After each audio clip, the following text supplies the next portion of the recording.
Welcome everyone to Safari Live, coming to you from the Djuma and Arathusa Game Reserves here in the beautiful Sabi Sands, South Africa. My name's Hayden Turner. I'm Peter Pretorius. And welcome again everyone. If it's your first time, thoroughly welcome you. If it's you're a regular user and come to us all the time, fantastic to have you back. Pete, what are you going to do? I'm just going to start off close by and slowly work my way a little bit east. Yep. I'm looking for leopard. It's been a few days, and particularly karula. I've got a feeling that there might be a little karula somewhere already, if not now, in the next few days. So I want to go see if we can't find any sign there.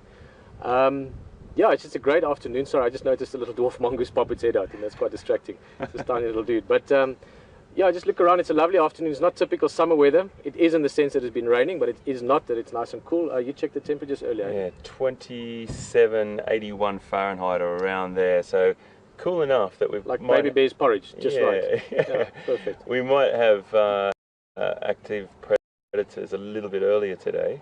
And you're going to check out the hyena den as well? Absolutely, I'm going to go and see the hyena den that Pete found. I'm really keen to do that. Very exciting that, because well, it's a place to go to, but also it's a lovely. I love that den. Of all the dens that's been in the area that I've seen over the years, that one is one of the few where quite often we had other wildlife happening there. It's in that area, Rebecca's Road, where you're following that leopard a while back. Yep. So there's lots of animals moving through there as well. So it's a great place to sit. Absolutely. I also want to try and track down that hippo. The hippo story continues, Pete. We tried. Yeah. Well, he was at Red Down. We stumbled upon him the other day, and everyone that was with us saw that. It was a real shock and a surprise. And then we went back the afternoon, and he was gone. So we're really going to keep our eyes open, as should you in this area. Yeah, I know, anywhere, right? Hopefully he's back at some stage. I know you will, yeah, for sure. So, and anything else that pops up, folks, if you've got any questions for us, please, questions at WildEarthTV, and you can... Hashtag Safari Live. That's the one, if you want to tweet us. And if you want to send any questions to Pete or myself, we'd love to answer them. We try and get to as many as we possibly can. Of course, we can't get to all of them, but I think we've done enough talking, mate. I think we have. Just quickly, behind the cameras, Brian, WildEarth, VM. Great guys. Sorry, it'll be the last time I use that phone for now. And in the control room, we've got Will, Alex, Peter, Jason. Scott's in there as well. The whole team today, actually. And great to have Scott on this morning. It gave. I had a sleep in this morning. Great. You look very. When you look 10 years younger. Yeah. You're right. All right, guys. Have fun. All right, mate. Take care. Good afternoon. Take it easy, mate. Have a good one, Bright. Cheers, man. Bye, guys. All right. Firstly, just coming back to the weather, as we said earlier, this is really, really great weather for game drives, as opposed to the really hot, scorching afternoons. So that's good news. And let me just get this on, sorry. Some days it's quick and other days it feels like you've got 10 thumbs. It's just nice to be out in this weather. So we might also be looking at a few other sort of smaller things. A bit of bird life, a bit of insect life. Scott had a great monitor lizard this morning and the giant land snail. So there's a bit of other things also that, especially in the rain season, when you might be a little bit harder, might be a little bit tougher to find the big game all the time because there's water everywhere. The benefit of the rainy season is that you get so much more small life. Everything from the plants to the birds, the reptiles, amphibians. There's a lot more sort of small things going on. So we'll have a look around for that as well.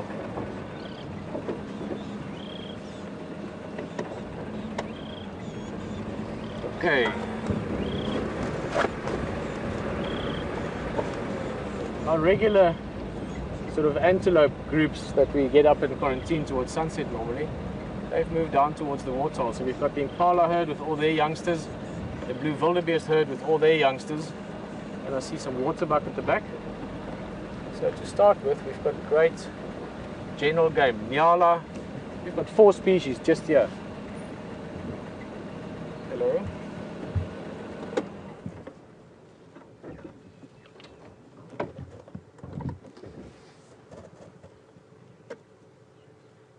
I know we've been talking about this a lot the last week or so, but in the last week we really have seen the sort of arrival of all the young animals. We've seen the wildebeest births, we've seen every day more baby impalas coming along, and still today and tomorrow morning again there will be new ones. So you literally see little lambs that are 2, 3, 4 hours old in the mornings. But you do really get the sense that we're in the sort of full swing of things now in terms of summertime.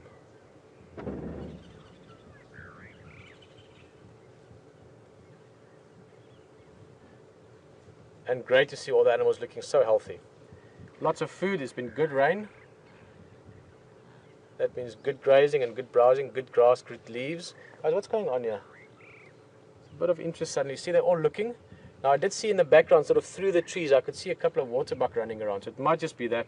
But look at that. Suddenly, attention from all the females, ears up, all looking in the same direction. As I said, it could just be the waterbuck playing around. I saw one of the bulls running in the background. Wow, well spotted. I couldn't even see that. Brian's sitting a little bit higher up.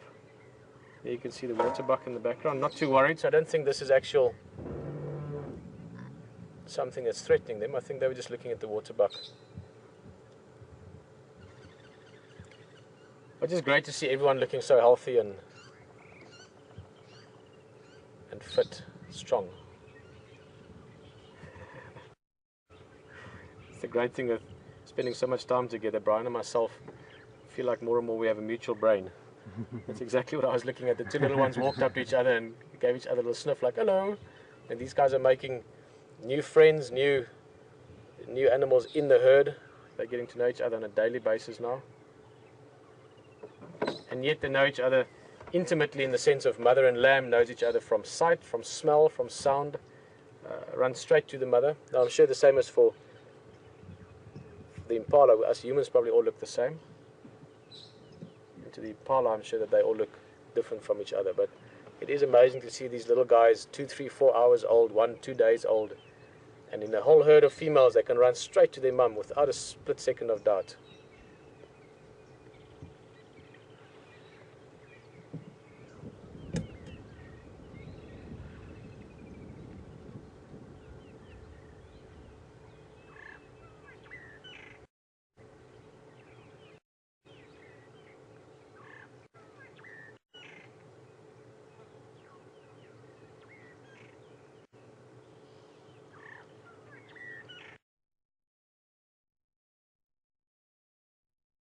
Sort of all just legs and frame almost. It's not like there's much meat on them yet. Within 2, 3 days they start filling out a little bit, obviously from the rich milk from the mother and also from the activity after birth. This female is still pregnant. She's one of the few that looks like she still needs to have a lamb. Let's roll further down. The blue wildebeest are just down the path, or the gnu. In fact, one of them is on the path. That's a youngster from last year.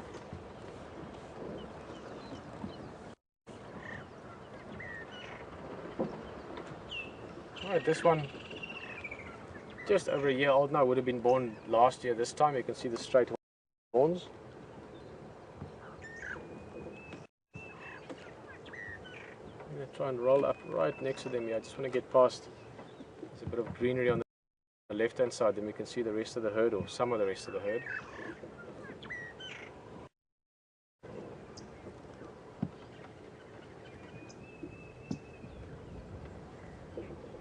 Here's a little creche of youngsters.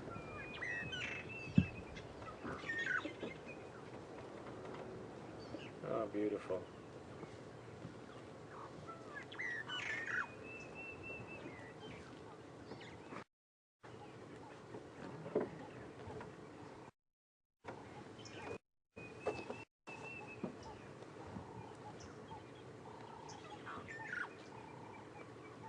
Awesome bird calls. You can hear a birch or starling, the dove in the background.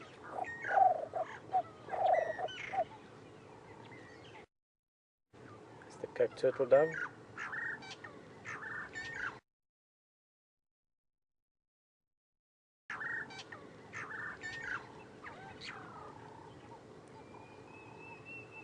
A beautiful whistle that you can probably hear. That's a Diedrich's cuckoo, one of the cuckoo species, one of the smaller cuckoos.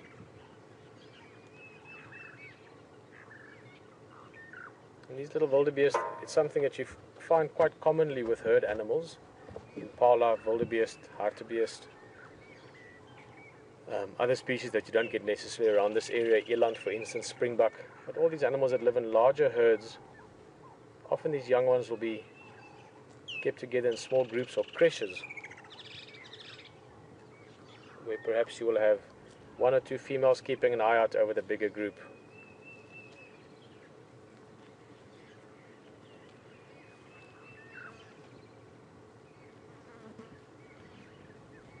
And that allows the other females to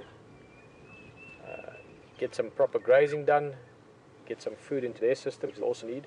They have to not only provide food for the youngsters in the form of milk, but they have to keep themselves in good shape as well. So it is very important that they get good feeding hours in.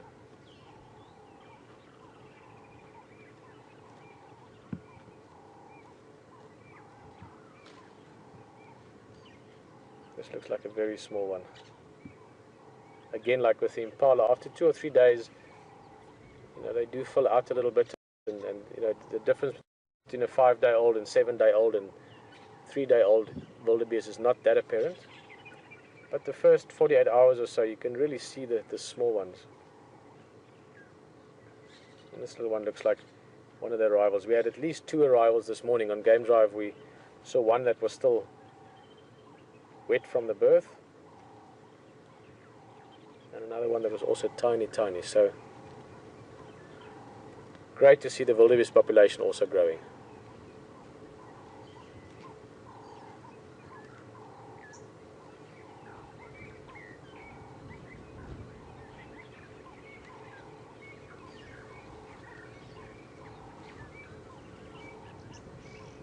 Some interesting behavior there, just running through the background. There you can see it just coming into the corner. That's a waterbuck female, but there's quite an amorous looking male following her. Now, this is not typical mating season for most antelopes, including waterbuck. They normally have their mating season, well, I guess end of April, but May, June, July is generally when most of the mating behavior occurs. So I do find that curious. Maybe a female that's in a sort of a strange estrus cycle. I mean, it's not impossible, especially with your big animals like waterbuck, zebra, for instance. They also have slightly random foaling times in the case of zebra, or calving times for the waterbuck. But majority of waterbuck are born now, a little bit after the wildebeest and impala. So here by December, January, we can expect to see some waterbuck calves. Unless that female is heavily pregnant. I didn't have a good look at her. If she's quite pregnant and not far from giving birth herself, again, hormonally there might be something of interest in it for the male that he's picking up through that process, phlegm, that we discussed on other occasions. So they can smell in the urine of the female. They can get hormonal messages, if you want.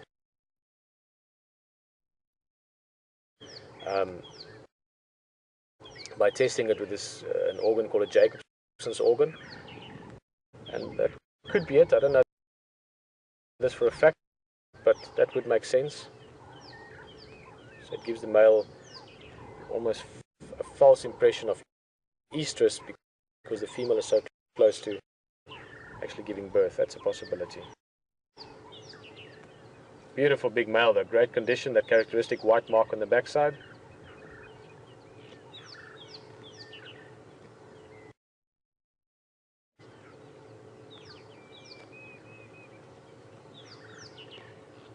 Well, I think we should roll on slowly. It's such a peaceful scene. We just sit here for the afternoon. It's just great. Look at this wildebeest calf sleeping right next to us. We're talking, what, 4 or 5 meters away. That's 15 feet at the most. So lovely to see them so relaxed. I want to try and just get the car to come on. I want to start the engine now. There we go. Gravity. I'm just going to roll along slowly. Look around the area for a little bit, see what else might be around. Beautiful afternoon in Africa.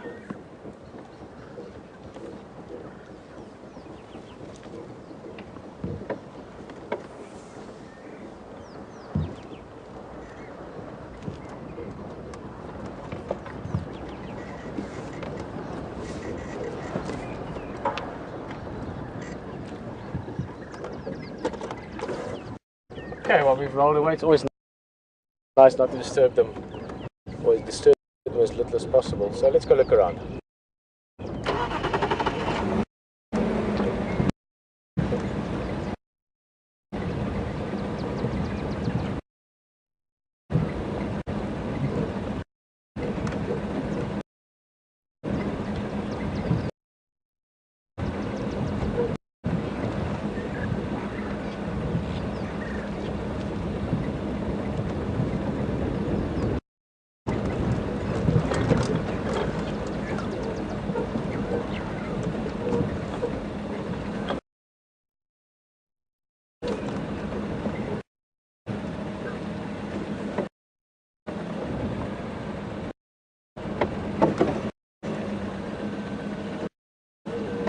I'd like to see one of these birds if they stick around.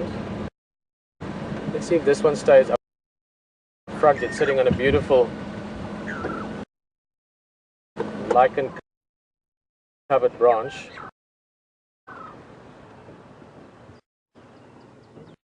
And they actually make beautiful sounds as well. We could hear them just now. Let's listen. Maybe these guys call again.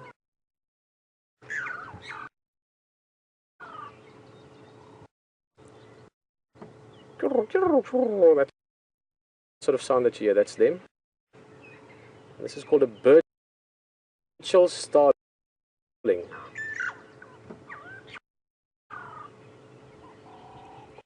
What a big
It's one of those things where I don't actually think I saw something, but I'm also not sure that I saw nothing. So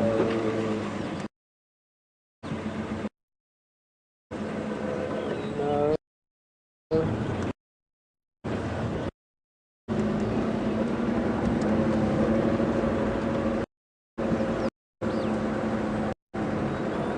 I do really want to find a leopard this afternoon. We spoke about it beginning of drive, but it's been a couple of days now we didn't see leopard, and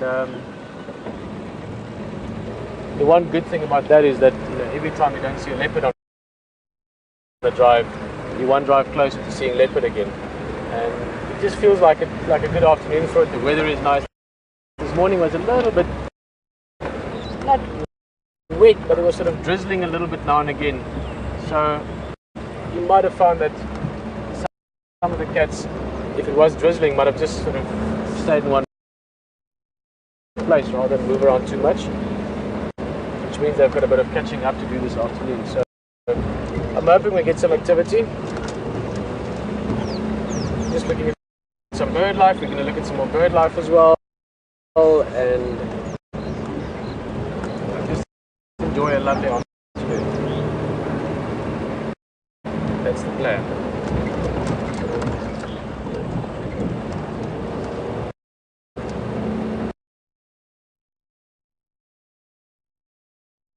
Look at the two as a comparison, but just to give an idea, that the starlings that we see around here most commonly would be the birchwoods and the glossy starlings, so that's a very good difference to know. Then let's see if we can see this bird, but they're so rare to see, just sitting there.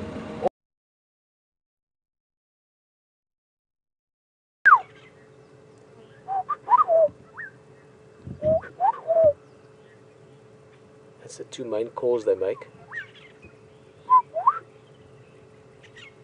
And you can see clearly the name black-headed oriole, pitch black head, red beak, sunflower yellow body, bit of black in the wing as well. Beautiful, beautiful bird.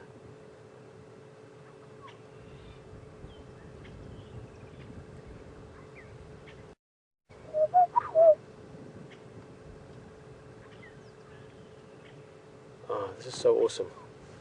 It's also a bird that in the sort of game ranger guiding community plays a big role, because many guides that I know use the black-headed oriole call, the main call, as a call that they will use on walks. So if you maybe two guides walking and you normally have one lead, one backup, you want to get the attention of the guy in front, you'll use that. Or even just in the lodge if you want to get the attention quickly. It's a call that you hear throughout the bushveld. So it's one that blends in to the surrounding sounds. But next time you're at the game lodge, try.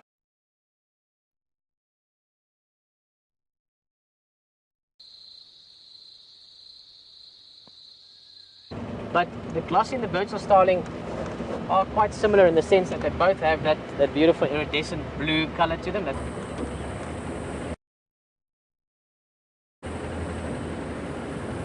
So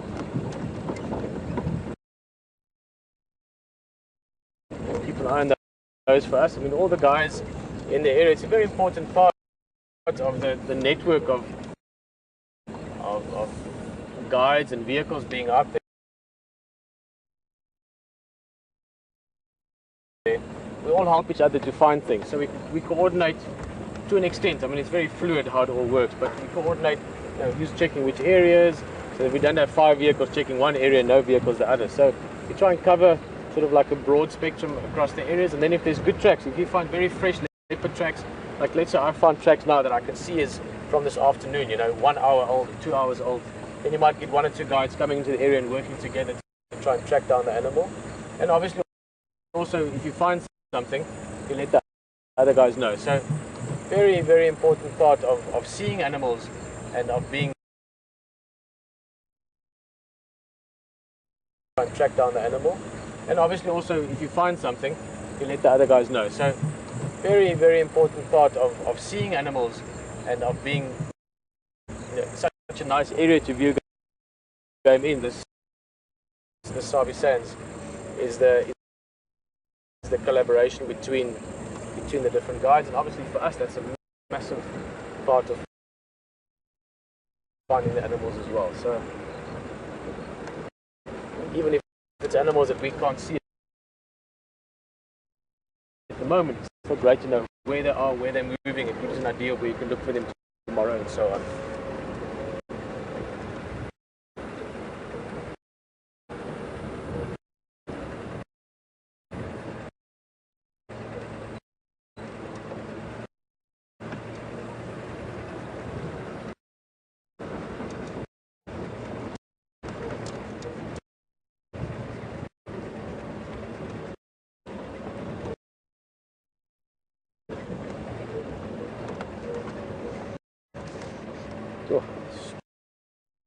Strong smell of elephant dung. I'm just going around. There's a small water hole up front here.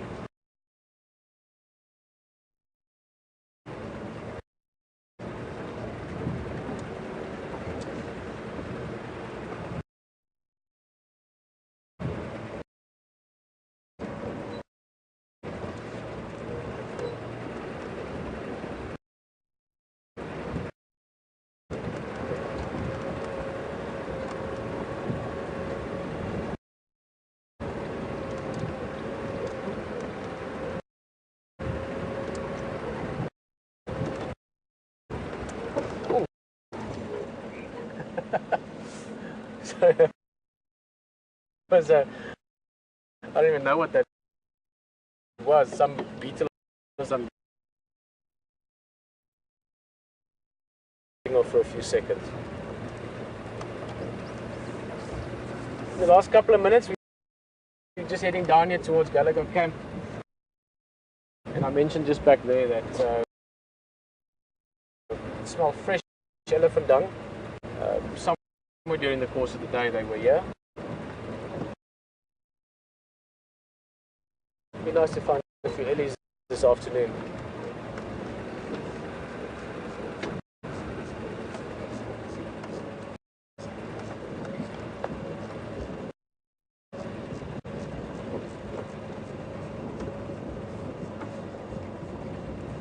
This is a little clearing, it's a small waterhole just to the right, close to Gallagher camp. Boitella and Gallagher are the two Djuma camps. Always good to check around water, even in the rain season now that it's getting wetter. There's water in many places. But, you know, creatures of habit, they will often still use the bigger water holes.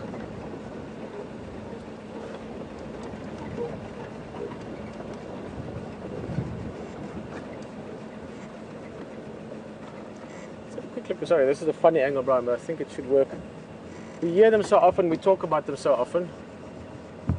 Right at the top of the dead branch there, there's a bird that's flying away, as birds tend to do sometimes. I will try to find you one this afternoon. That was a turtle dove, or a Cape turtle dove. It's a very common widespread bird, but it's such a beautiful call.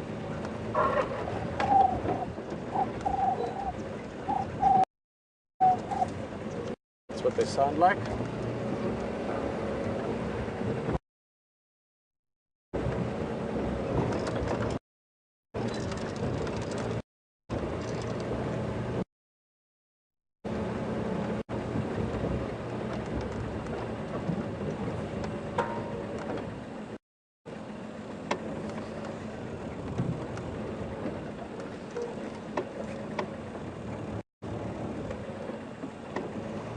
To look around carefully for tracks here. This area that we're in now has got about 3 different little drainage lines, these small dry riverbeds that sort of have like a confluence in front here. And I went for when was it, Monday, when Scott did his first drive, that part of the drive, I went for a great walk in here.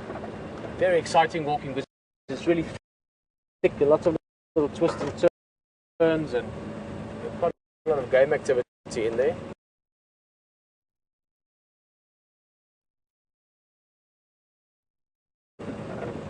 But if we can find some leopard tracks around, this is a great leopard area, and also one of the areas that Karula's favors, or has always favored once she's got. This one's no, it's going to fly away. It's a very shy bird. It's called a Karichani thrush. But it's flown away. So this is one of the areas we'll be keeping a close eye on over the next week or two. I'm really hoping that Karula surfaces and maybe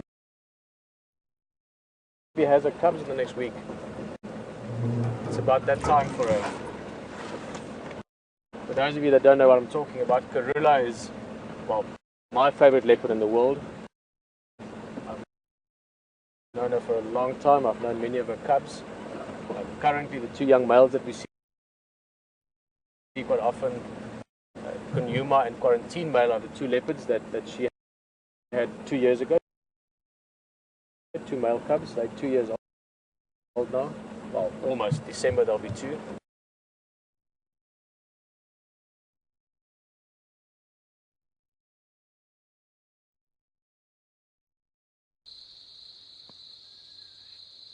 Want to be correct, Cape buffalo. Could call it the African buffalo as well. Maybe you get the water buffalo in Asia, which is different from this. And that just shows you how easily you could miss a big buffalo. That's a big bull. He weighs 800 plus kilograms. That's 6,800 pounds. And he was there 1 second, the next minute he's gone. And we're driving around looking for leopards, which are like only this big, and they've got the most amazing camouflage of any large mammal. So it shows you that you need a persistence, optimism, but above all,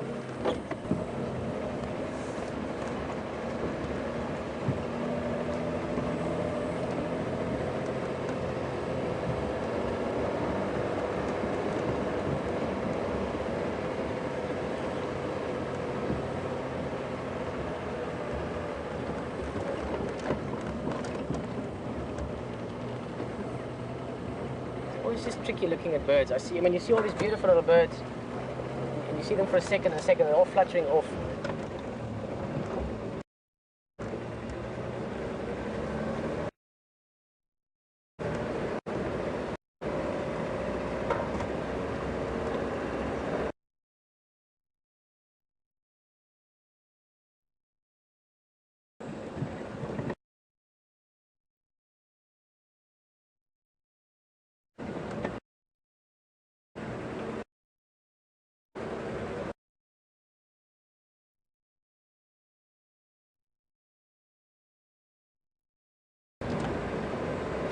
rain from the last few days. So lots of these little pools and puddles all throughout the bush now.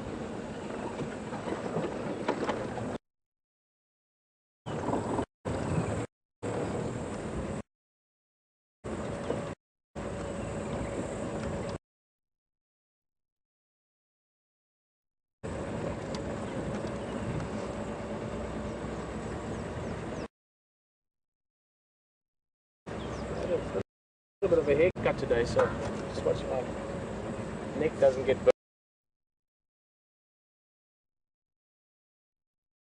burnt.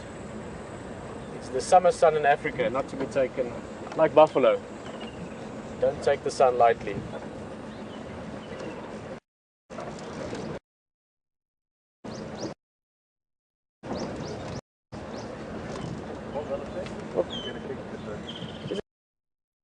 Where is it? Oh, wow, cool. Well spotted, Brian. Oh, where did it go now?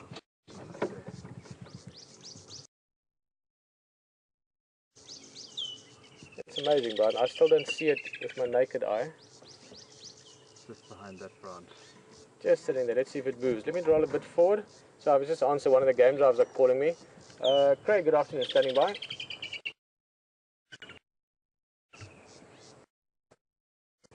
Very well.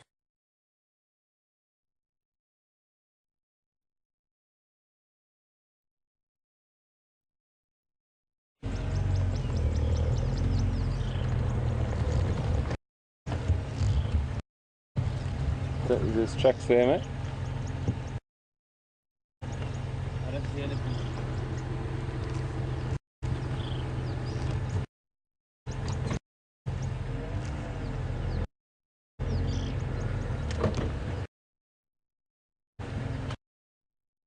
Okay, folks, I just come down to this, what I think is the same hyena den. I'm hoping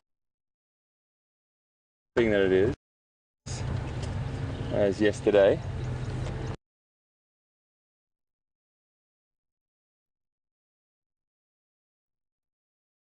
Out. It's warmish. It's definitely not a blistering day. It's about 28 degrees, so about in the 80s Fahrenheit. But I'm pretty sure this is the den. And if they're not here now, what we'll do is we'll go across, because I really want to try and find that hippo that we're all longing to know.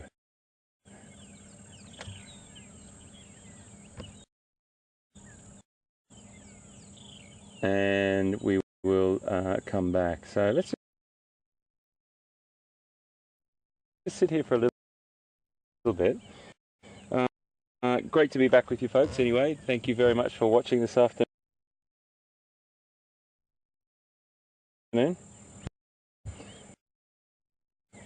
And I had a little bit of a lie-in this morning, which was nice. I slept till 7, which was pretty impressive. I enjoyed that. I feel really refreshed, and having Scott on board is an incredible thing. Not just because he's a great guy and very knowledgeable, but he's definitely taking the heat off Pete and I after this incredible technical phase.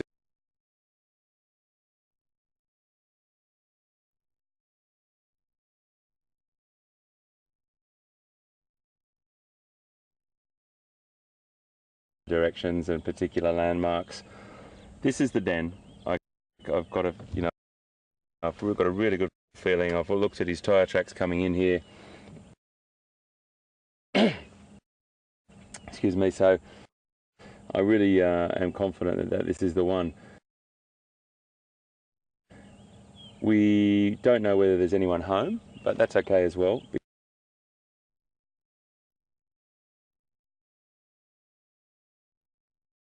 because we will definitely come back here.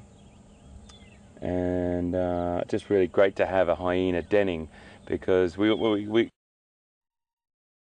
started over the other side, the beginning of month, and we had those hyenas in that den, and then they moved to this den. We saw a lot of spoor, a lot of tracks up and down the roads yesterday morning, but you just don't know where they go.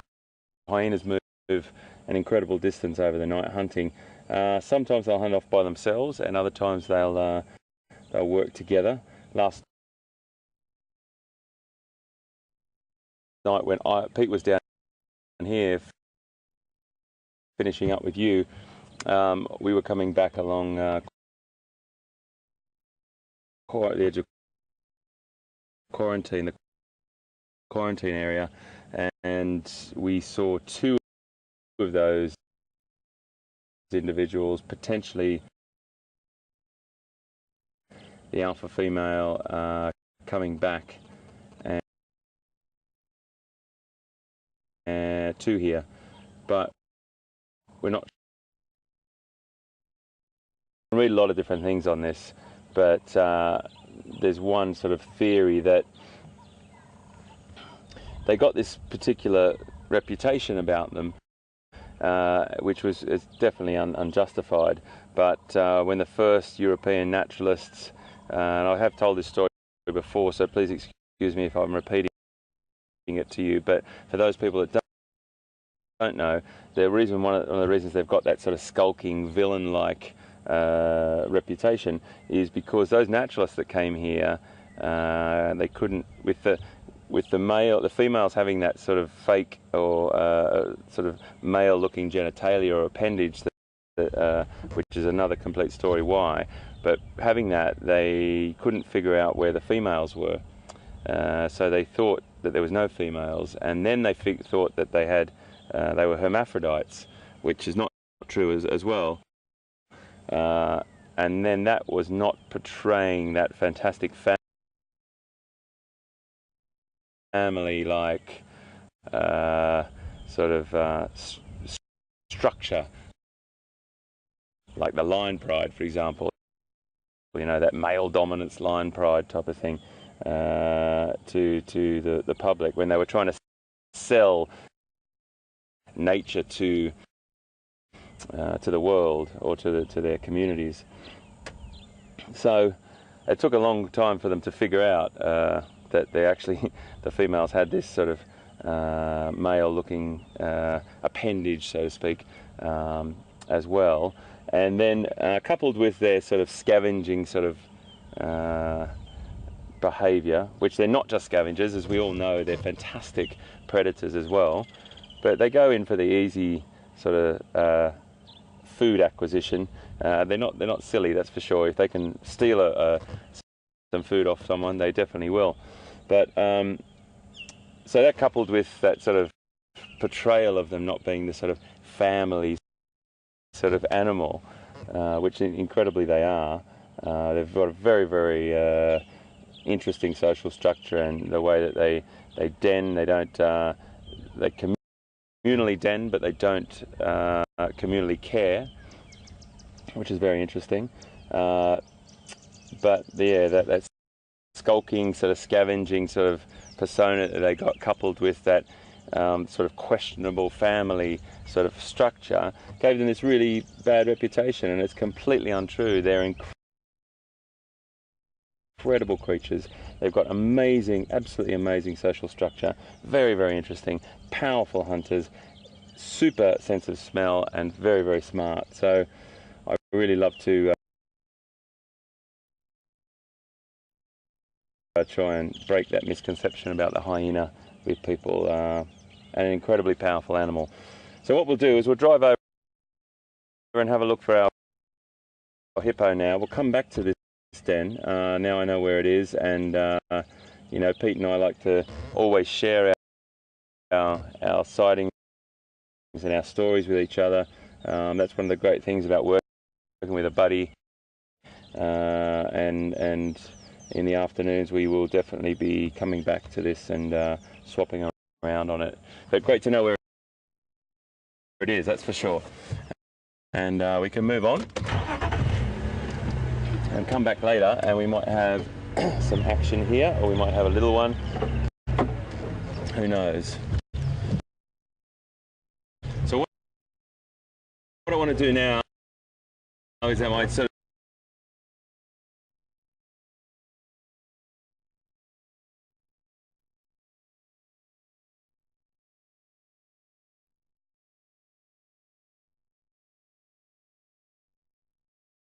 I'll tell you about that another time.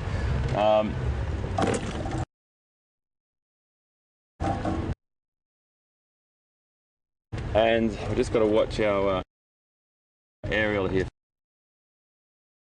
folks, so just excuse me for 1 second.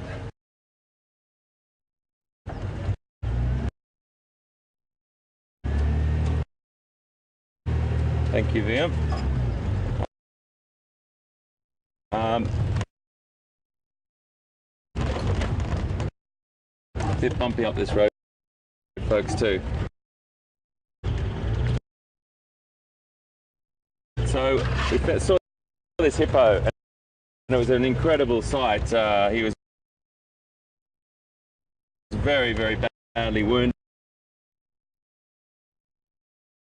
He had a very, very big shoulder injury on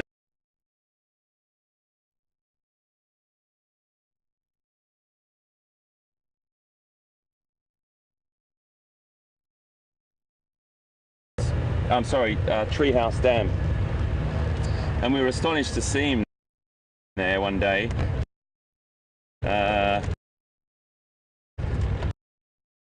And we thought fantastic. He's in a place that's safe, and he might, you know, he looked like he was trying to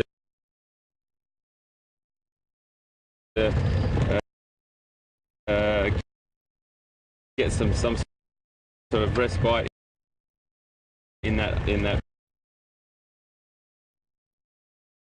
place. We watched him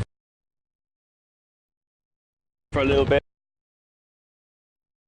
a couple of days, and we came back one morning, gone.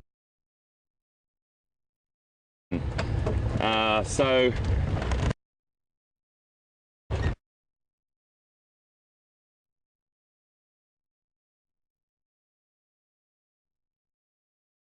and that is a great thing. Having you on board is one of the most special things to us. Sharing these stories with you and sharing these moments and encounters that we have is exactly what it's all about for us. We wouldn't be doing this, well, we'd probably still be out driving, having a good time, but it's nothing like seeing these encounters and sharing them with people. So many times I've been out in the bush by myself and I've had these extraordinary encounters.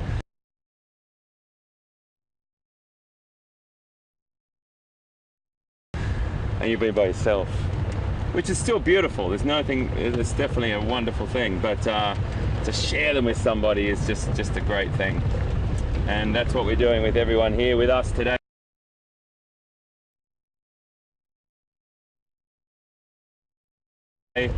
Pete and I love sharing the stories and then getting back around the fire at night and talking about what we saw and all the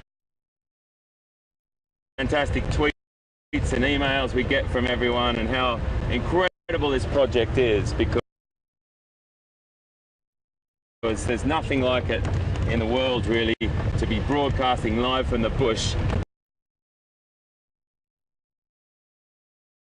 and having interaction with everyone socially and getting questions asked to you from all around the world. It's just brilliant.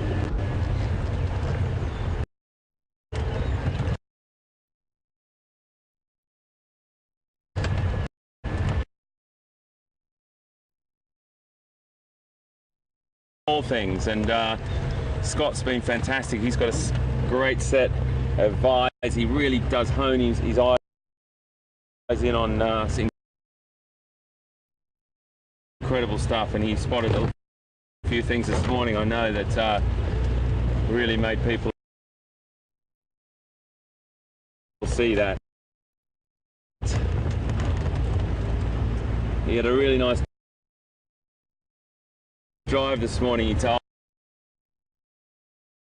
me, which is great, and really happy that he's getting to know the roads, and great to have him on board, as I said this morning, but earlier, but just a great guy. So we're just coming up onto this cut line here, and also we've got a lot of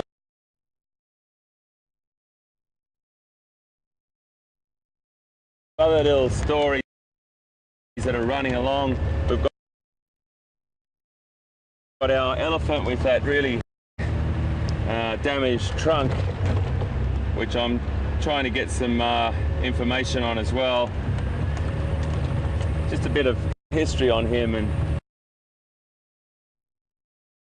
why he is so skittish, because he's definitely a little bit, he's not very comfortable with the vehicles. And then I've got that beautiful elephant that we had that experience with yesterday morning that I'll never forget, because she was just a real dream yesterday. First time I was on the reserve about a month ago, she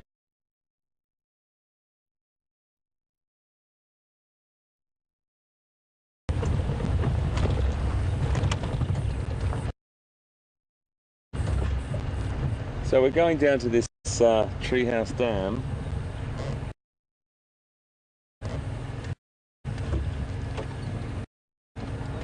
and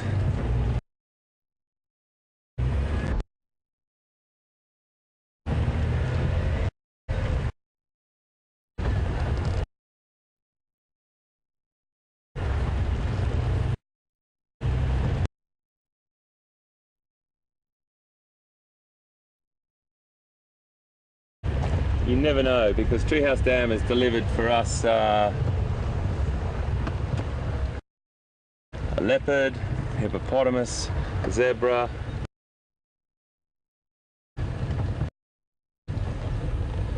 and loads of other things.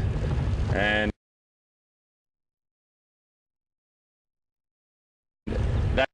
that's the beautiful thing about turning up to a water point. Anytime you turn up to somewhere that's got water,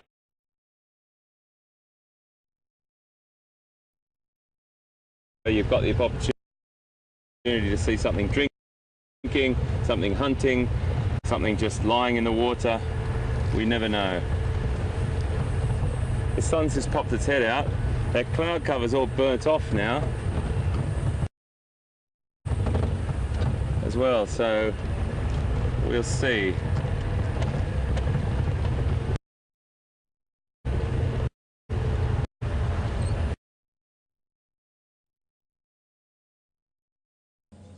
Stay, bloody, come on, just stay. Please stay. Isn't he beautiful? That, my friends, is the bird I've been hearing since the summer's arrived properly, and I've been wanting to show you for days. That is a woodland kingfisher. And I've been wanting to show you this bird for days. We've been hearing them all around us, but we haven't had one that's he's flown off. That was probably one of the best sightings we've had in days. But just have a look here, and this on the little app. This is the bird, and I'm sure most of you know this bird, but if you don't, we're going to add him to our list. Beautiful bird, absolutely superb. precious looking bird with that beautiful red bill, those great black sort of shoulders on his wings there. That's what he looks like when he's flying from underneath and above. Very pretty little bird, a common bird that we come across but we hear more than we see. And the reason why I wanted to show you this bird is because the call sounds like this.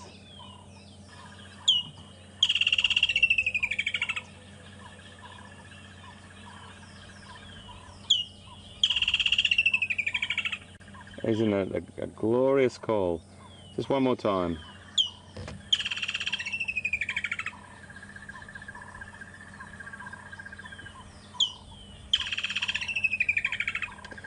A superb bird that I just think is a really pretty bird that we see, and that sound is sort of one of those quintessential African sounds that I've been trying to get to you as many as we possibly can. But it's a bird to add to our list, the woodland kingfisher.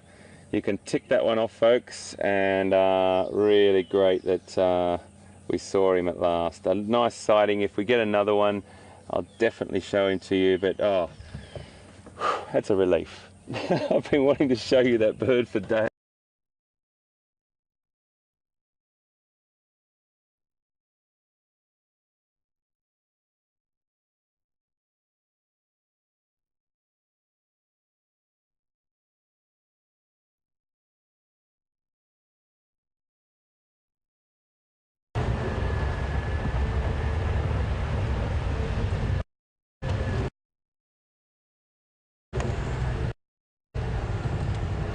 Okay, well, we don't seem to have any hippo here.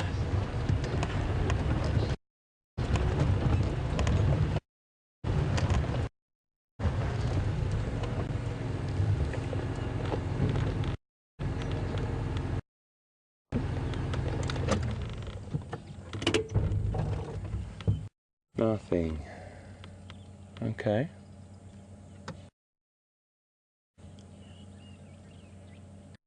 He's definitely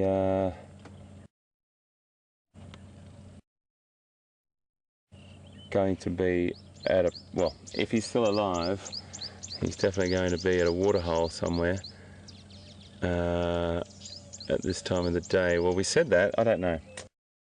I really don't know what to say. All the behavioural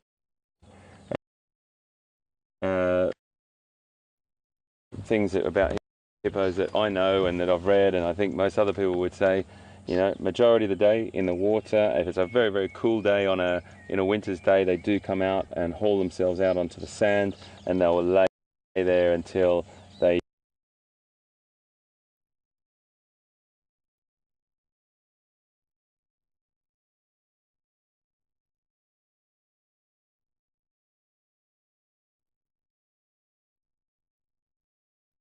come up against them on the way back. But we didn't come back this way, and Pete was with those beautiful hyenas, so we closed on them. But I just want to show you these birds.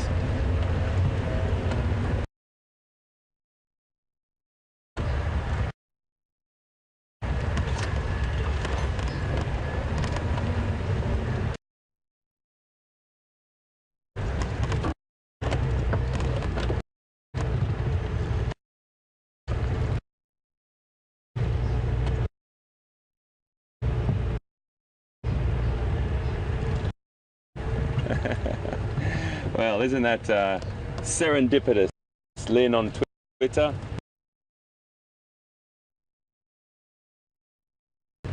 Have you seen any weaver bird nests? That's exactly what I'm just about to show you. So fantastic. You must have sent me a thought message there, Lynn.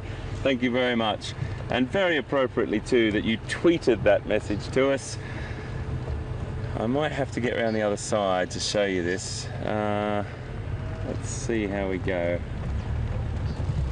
Is that too backlit for you there, VM? Would you like me to pull down next to there, mate? Take a look. It's a little bit backlit, isn't it? What do you think? Okay, go around. Go around and down, and then you might be able to get a bit better shot. Just Got to be a little bit careful here, folks, because this is the edge of the water point, so I don't want to go sinking into this. That wouldn't be fun for anyone.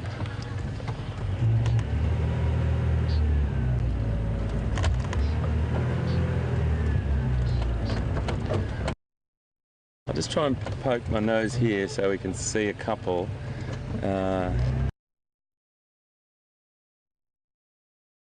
Let's see if we can. There should be a couple building their nests. That might be. Is that okay for you, VM, or can I? Is that okay, mate? See if you can get a couple of shots on that. And we'll just sit for a bit until we see an individual come back. They might just need to get used to the vehicle. Here comes one now. Okay, let's have a little look at those pictures and watch the busyness.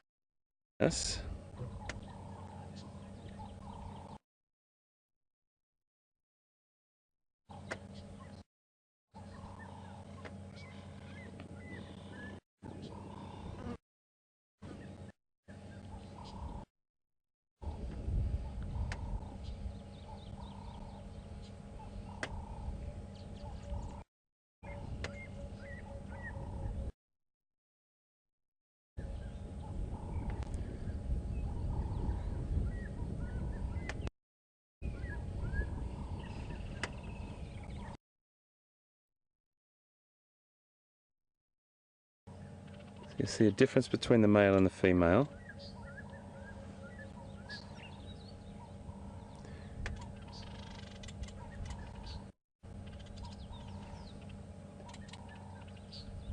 That's the female, and then you'll get a male with a beautiful, beautiful black mask on his face.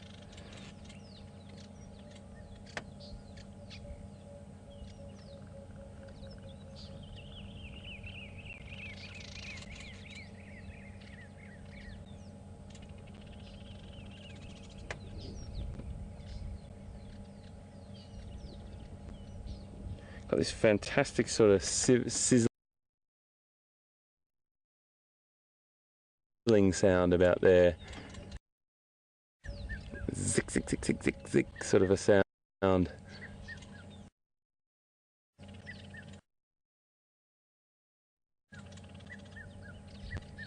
And these males will spend immense amounts of energy building these nests to impress and try and attract a female.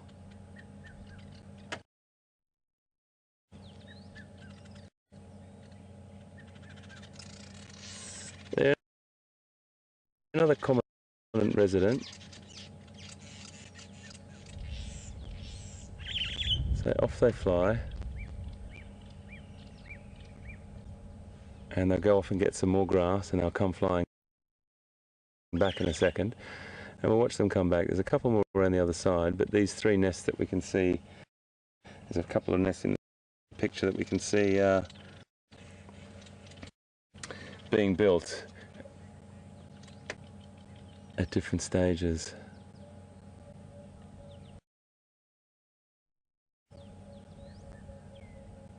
Very beautiful bird.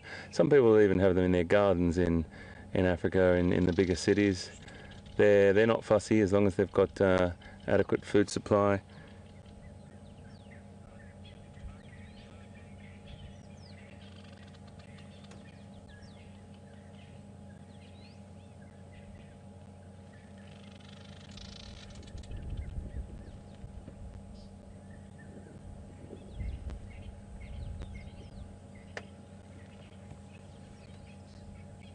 Just waiting for them to come back. Here they come.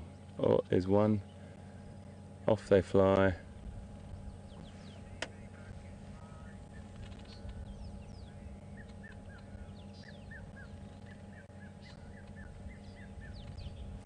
So they're busy building nests, and if the female, there you go, come back, and he's displaying there to try and attract a female to come and look at his nest. And if she comes and looks at it and decides that it's he's built a good enough house for her, she will then take up residence. He's doing a beautiful display there. And if she doesn't take up residence, he'll throw his toys out of the cot and destroy it and start again. So it's an incredible amount of work, but sure enough, he'll try his best, and if he doesn't get females in there, yep, he'll destroy it and start that all over again. Seeing some beautiful behavior.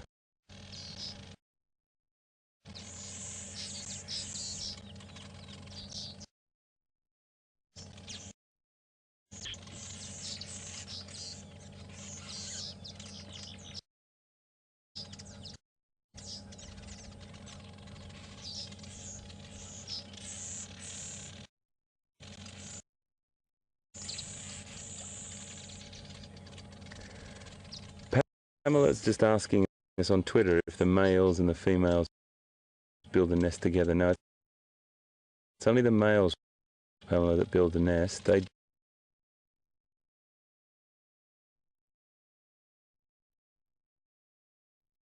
Wow. She just went straight inside there, so that's got to be, he's got to be quite chuffed with himself there, folks. Chasing males off, another one.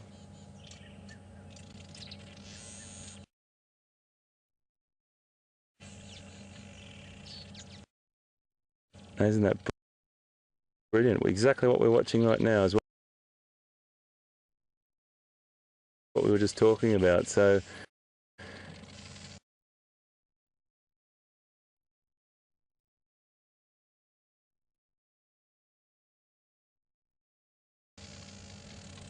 he was on the he's done well for himself, and she's gone inside there, and this is where it will all happen. So beautiful, beautiful bird, southern masked weaver, and we'll start to get them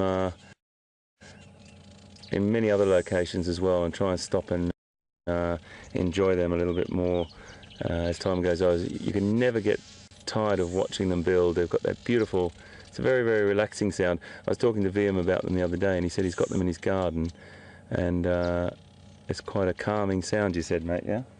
Yes. Yeah. It's quite a soothing sort of a sound.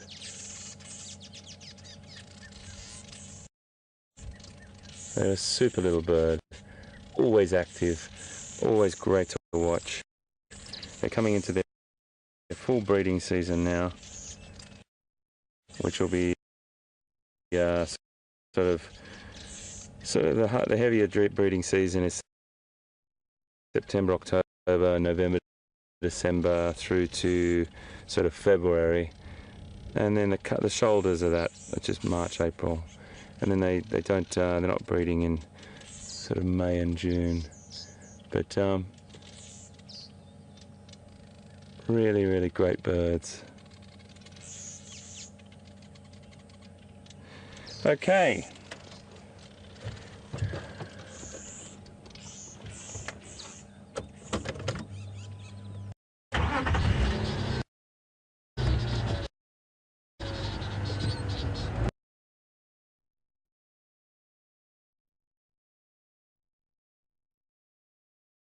Really great.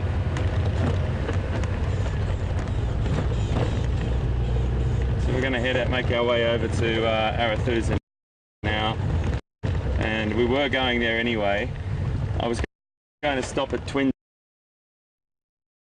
Dams on the way down, but you know what? I don't think that hippo would go there. It's too close to Viatella Dam where that other dominant bull is, and where we had that altercation. So I think we're going to head straight across there. It's a little bit bumpy along this road, and the next one's got some corrugations on it as well. But I'm sure you'll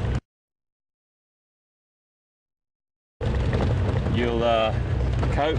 I'm sure you've had it all before.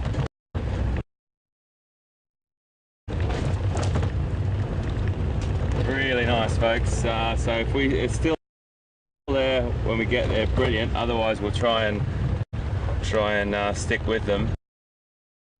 You know I love my elephants, as does Pete and Scott. But I had a beautiful. We all had a beautiful encounter with those elephants yesterday.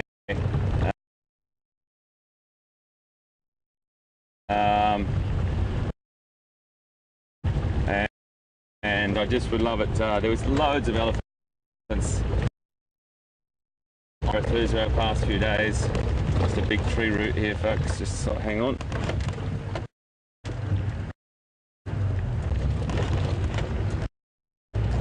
Yeah, so very, very sweet little birds, those. You can add them to our list.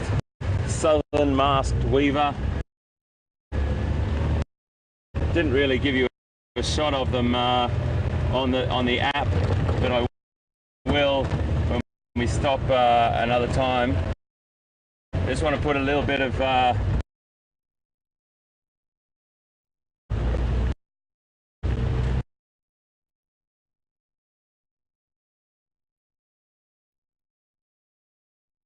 and it's just a matter of spreading our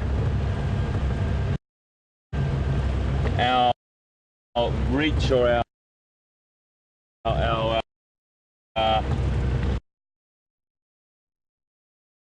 sort of delivery over the area a little bit.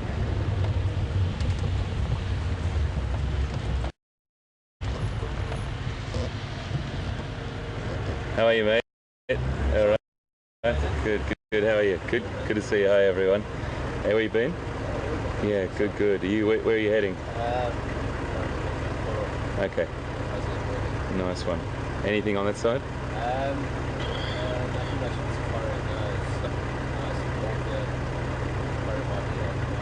Okay. Cool, man. Okay. Thanks, guys. Cheerio. Okay, guys. Just had a chat with another vehicle about any updates. So we're going to cross to Pete. Pete's with a beautiful elephant by the sounds of things. So we'll see you just now.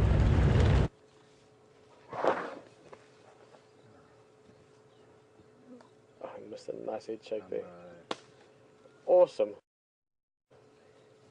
Guys, we've found this beautiful elephant. Let me just go a little bit forward. He just gave us the typical head shake. It's beautiful with this backlight. We can see the dust, everything around him. Just get a bit of view. There we go.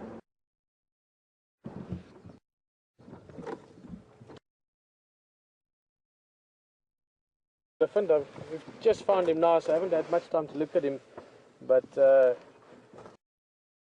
decent size, not very bulky, but nice and tall. Again, I'd put him probably in his. It's tough to say. He's very tall. He's got nice long and nice tall shoulders. He's not very. The muscle development is not that of an old bull yet. So I would say early 30s maybe.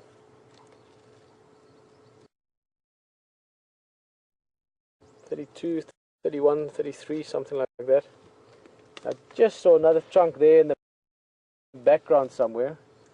So I'm guessing here, but probably 2 or 3 bulls, maybe a little bachelor group. We're going to spend a bit of time.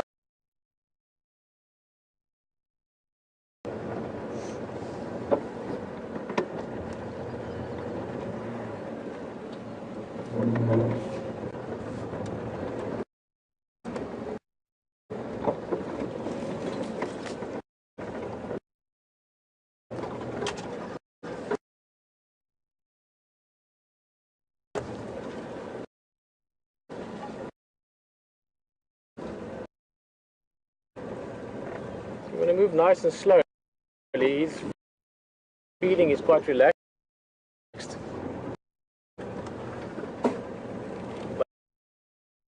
But it's important to establish, and you do that with how you move, how you position yourself, and so on.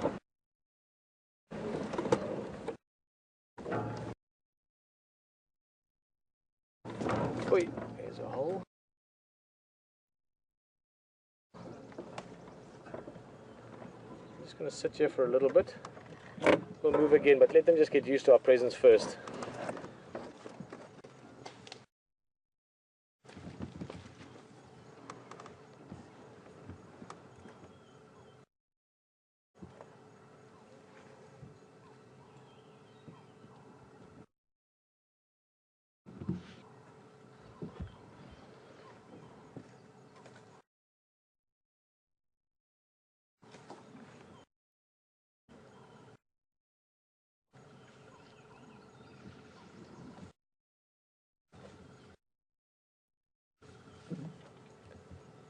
It looks like maybe just 2 bulls.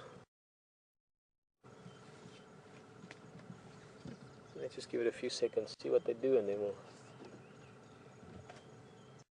see if we can have a bit of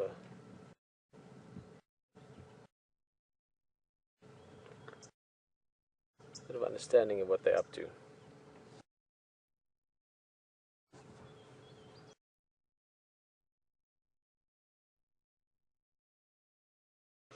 And in general, I've loved the birding this afternoon. We had some great birding at the beginning of the drive. I know Hayden was showing you the weaver birds. Fantastic, those nests. I know that weaver birds are one of the things people always find fascinating when they come to Africa. So really great to look at the small and the big.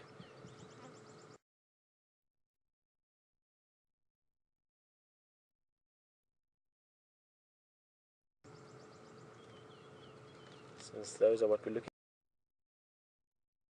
at the moment.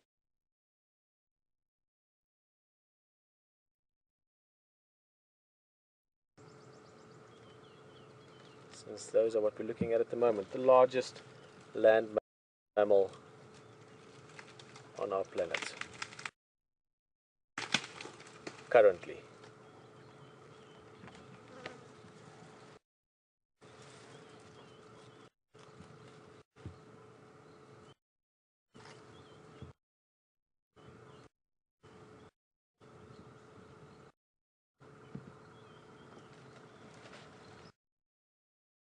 This other guy, you can see him just there. He's much larger, probably almost twice the age of this younger bull. Let's see who's doing what.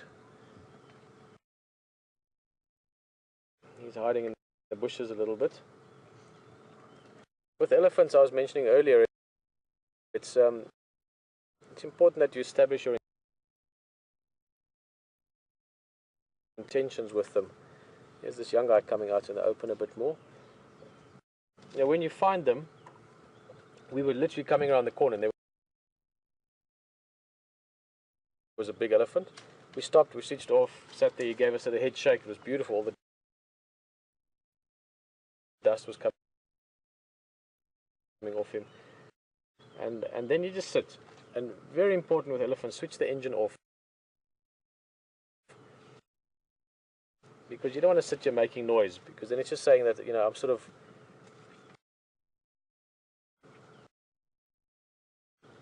just reminding you of my presence the whole time. Whereas if you sit and you switch the engine off, you're nice and quiet, talking is not a problem. Tone of voice actually can have quite a big influence on elephant behavior. I've found over the years, I really have a soft spot for elephants.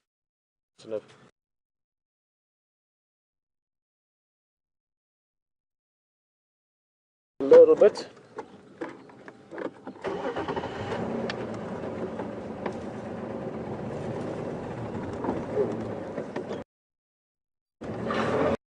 See, there's a. Sorry, mister.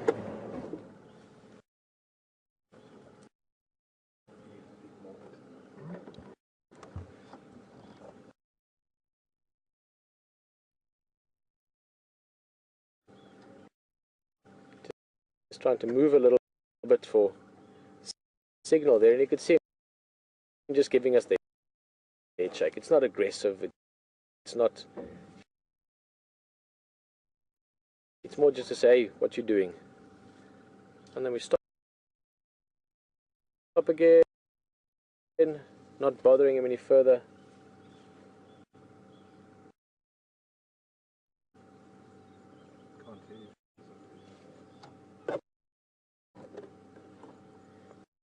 Yeah, guys, well,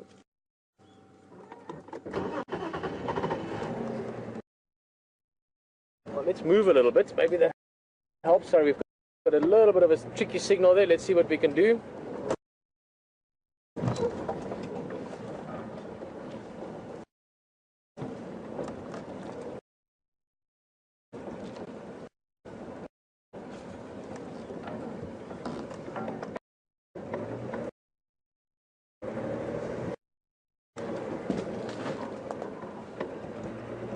Turn here somewhere.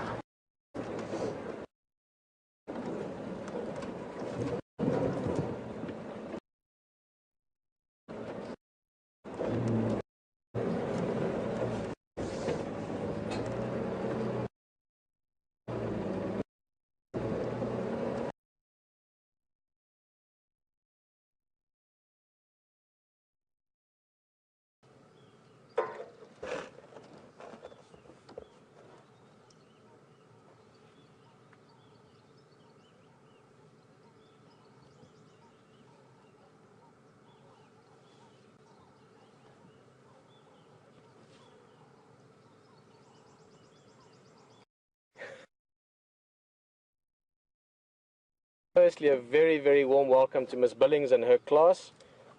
Jason will get to your question just now.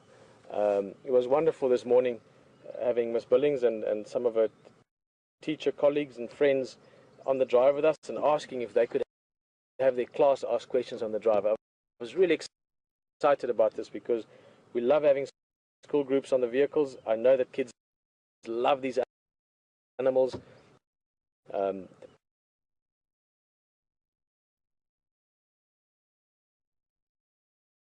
Personally, my kids love animals. I've taken many kids on game drives. So firstly, big warm welcome to the class, and let us know what grade you're at and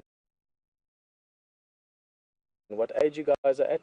Jason's asking if I could hear the radio. It's just breaking up a little bit. And guys, we're also moving to try and find signal. We are live in the African bush, so there's a few challenges with it. And then elephants can disappear. Look at that. It's elephant magic, disappearing behind the tree in the termite mound like that. Jason, I'm going to tell you more about why elephants are flapping its things just now. African elephants, the ones we're looking at here, because we are in Africa, have got really big ears, and they flap them for various reasons, mainly to keep cool. And sometimes, oh great, we're going to see this guy. Let me just turn a little bit, and I'll finish that question for you, Jason. Great name, Jason. One of our crew out here is also Jason. And he's a nice guy, I'm sure. Here we go. Sorry, we'll just say that again, please.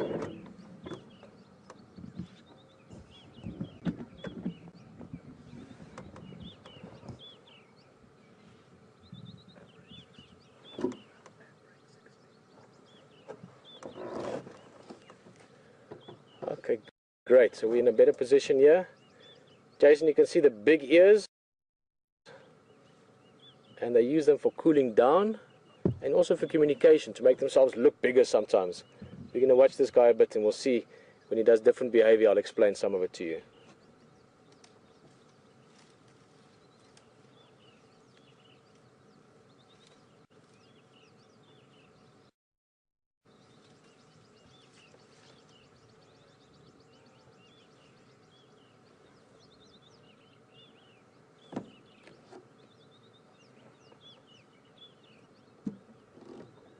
Oh, let's just see what they do. This is the younger of the two elephants, and also the one that seems a bit more curious about us.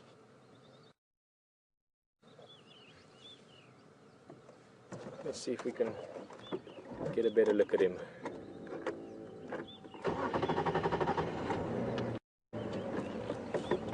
are in slightly challenging signal range, and when we talk about signal, we talk about the ability to get you to join us here in the bush. But let's see what we can do. Excuse me.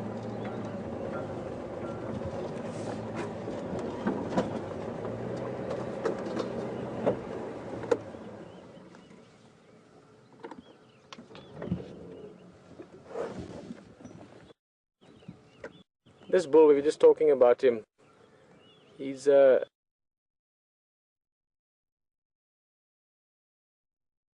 could say a teenager. Elephants, in many ways, you can correlate their sort of chronological growth to humans. In other words, they live to, again, depending on the conditions, but they live to 50, 60 years old. Even there has been cases, if I remember correctly, sorry, my memory sometimes has to dig back 15 years or so for some of the things I read. But I think the oldest elephant in captivity was 89 years old. I mean, that's old. That's even for a human, that's really old. But in the wild, 50, 55 years old, influenced largely by their teeth over their age, to know other bulls around the area and then merge into a bachelor group like this. But this would be an adolescent, if you want, or a teenager. So just getting into the sort of adult part of his life. And will spend most of his time over the next many years, well, the rest of his life really, in loose association with other bulls. In other words, they do make friends that they hang around with in bachelor groups. You get certain elephants that hang around with certain other elephants. And also with breeding herds, sort of coming and going with herds. Fascinating animals. I mean, keep in mind, guys, elephants are considered the most intelligent land mammal after humans. In many ways considered more intelligent even than chimpanzees or orangutans or gorillas. We just don't understand them very well because they're so different from us, and it's disappeared again.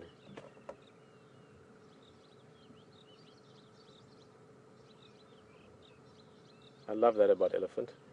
As I said earlier with that buffalo, and here we are looking for leopard, and an elephant disappears just like that. You have to be optimistic.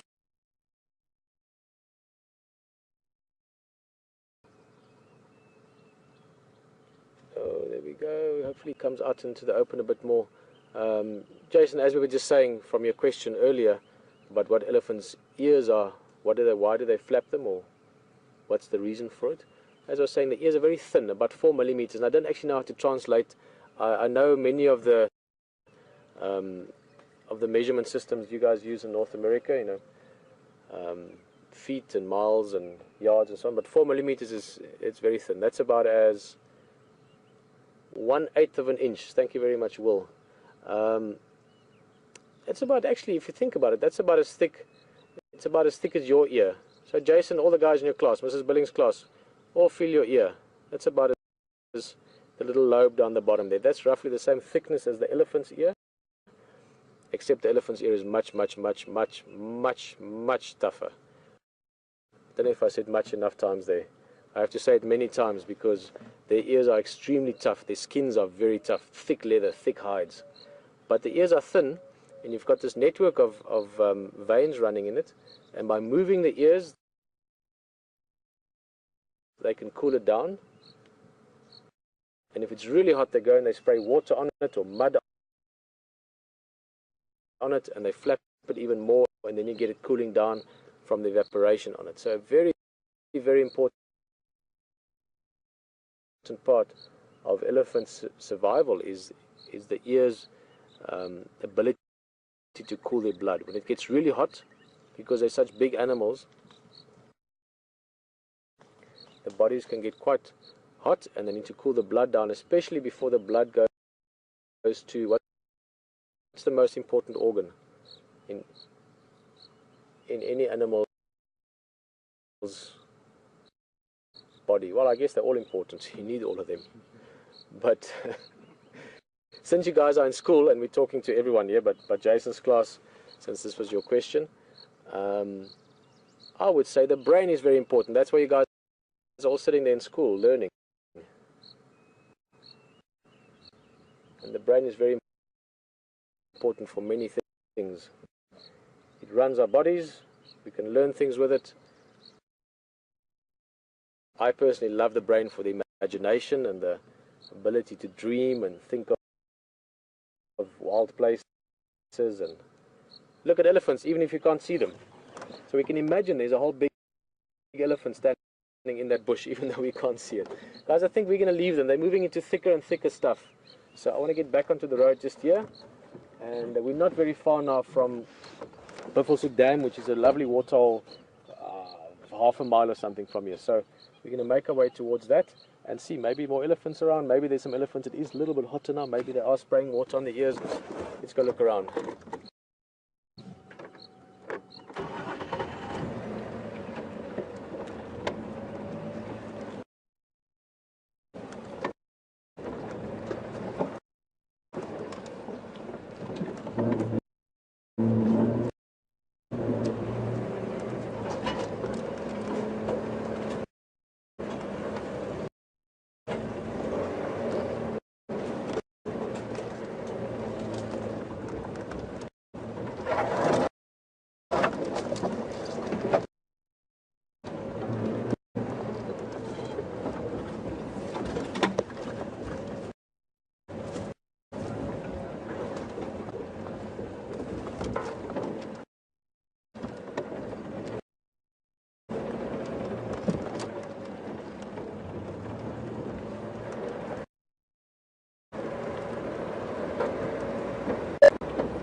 An elephant, a big elephant as well, not a young one.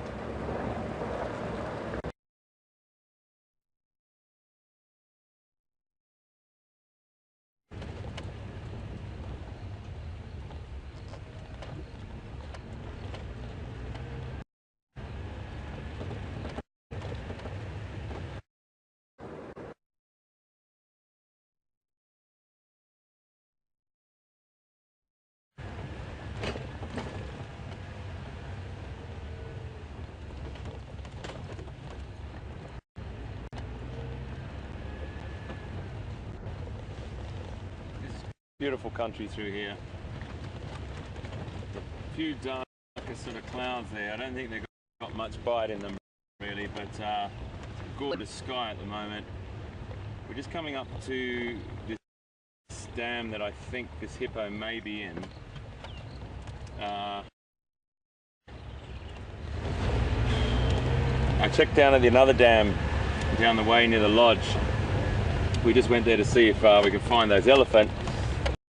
But by the time we got there, they'd moved on. So I thought we'd use our time wisely tonight and try and get to this where this hippo could be, and take it from there. But I know you've just had lovely elephant with Pete, so we sort of saw some great elephant, which is a good thing, and I don't feel as bad now. Not taking too long to get there, but you can only drive at a certain speed. You don't want to drive too fast. You know, obviously when there's a leopard sighting or a kill or something like that you want to get to, you can drive a little bit faster, but at the same time you got to think of the wildlife, you got to think of your vehicle, you got to think of your guests, you got to think of your cameraman. Not necessarily in that order. Guests, you are up there very, very high.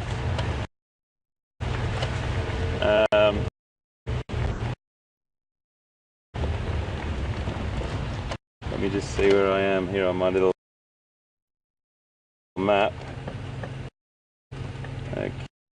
Okay, I'm going to go straight on here.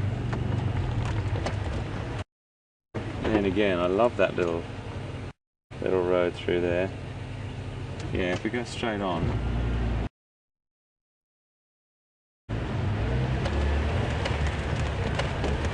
So, lots of things going on the reserves. Still waiting to hear any updates from the guides here if there's anything unusual or anything to report. And definitely we'll catch up on that.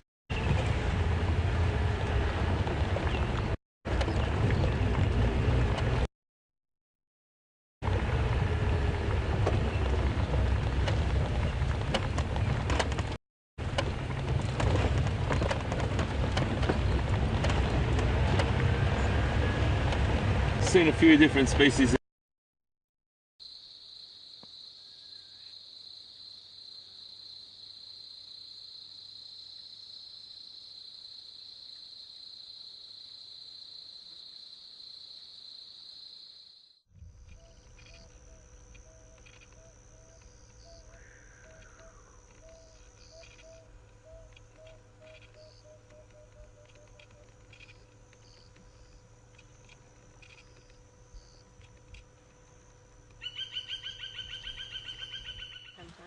Gone a little bit higher up, we have signal again.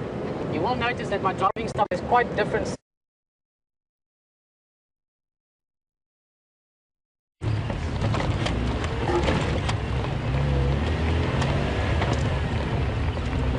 Sorry about that, folks. Just lost signal a little bit there. And two reasons I was turning around. One because of that, and the other reason is because I could. And two reasons I was turning around. One because of that, and the other reason is because I could see it.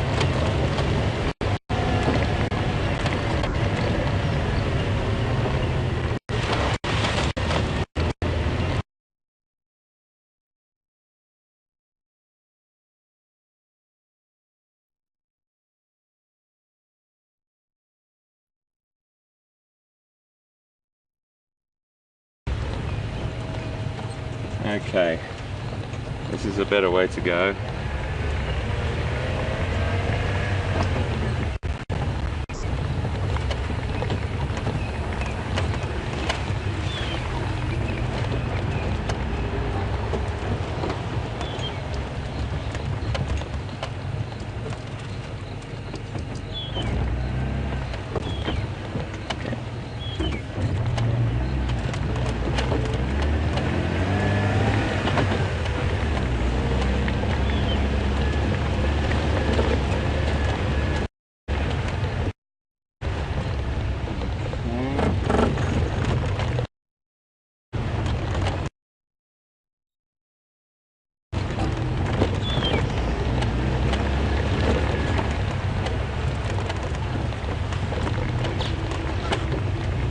All this area here is, oh, there's a lovely little warthog just here.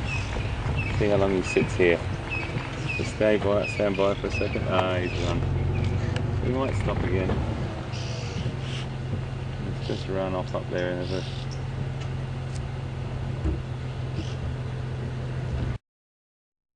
Okay, folks, we're actually going to cross to Pete because Pete might have something special for you. We'll see you soon.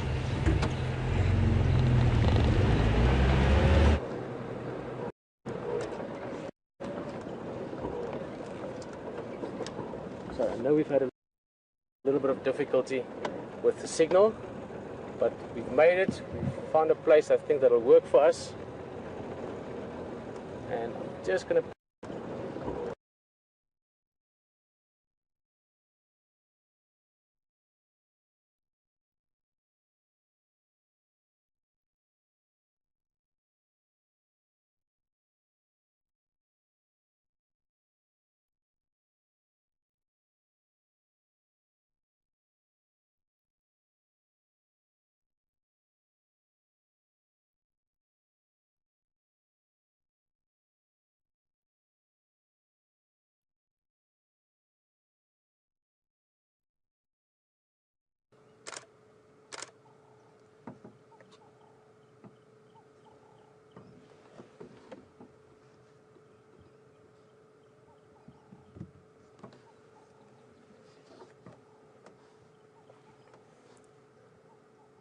I'm just so happy. Whenever I see big cats, leopard, cheetah, lion, every single time. It's such a treat. And this is a pride of lions that I've known for years now, and we've seen them a few times over the last few days. I was very lucky to see them yesterday when I went for a drive with one of the landowners. So this is quite a surprise. If you maybe just managed to jump on the vehicle with us again on the live safari.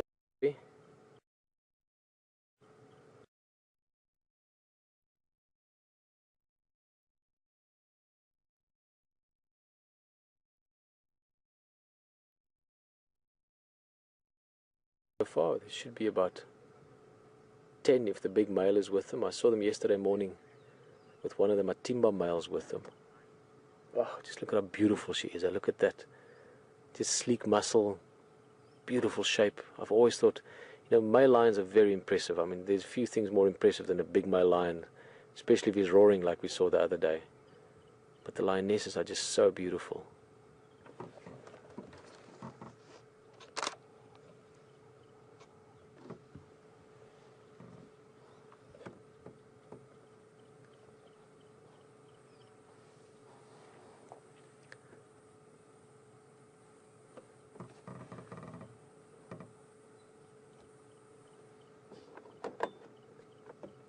I want to say hello to Ephraim quickly and thank him. He's the guy that found these for us. Ephraim again. Ja, en kom ons in die omval.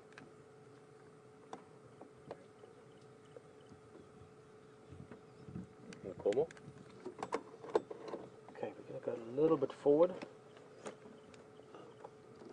I think we should be good. We're on a high area now. Let's see if we can get a slightly better view.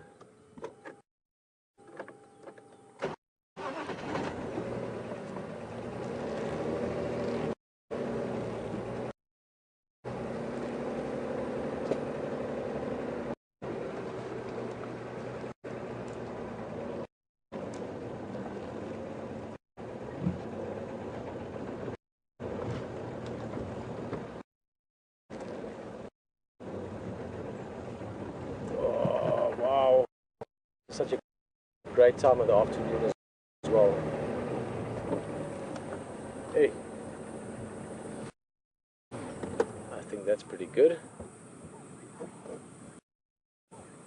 Oh, just look at that. 1, 2, 3, 6. One right in the back, 7. There's the young male in the background.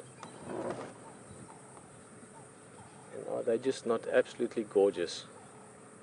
Look at those eyes, the face. As I said, the males are impressive, but the females are beautiful. Lionesses are just stunning.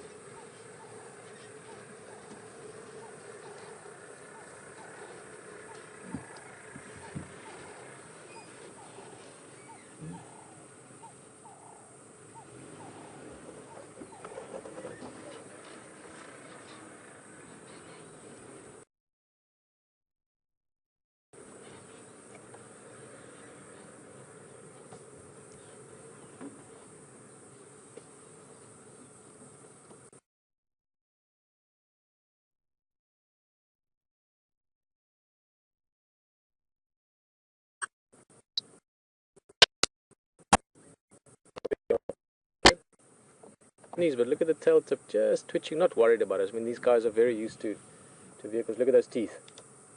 A bit of a yawn, sometimes just to get more oxygen, like when we yawn, but also with predators, often those yawns are just a little reminder, just reminding us, guys, look at my weapons. Don't mess with me. Yeah, look at that. As I said, we're becoming more and more one mind, Brian and myself. Look at these 3 guys, 4 of them actually, just playing there with each other.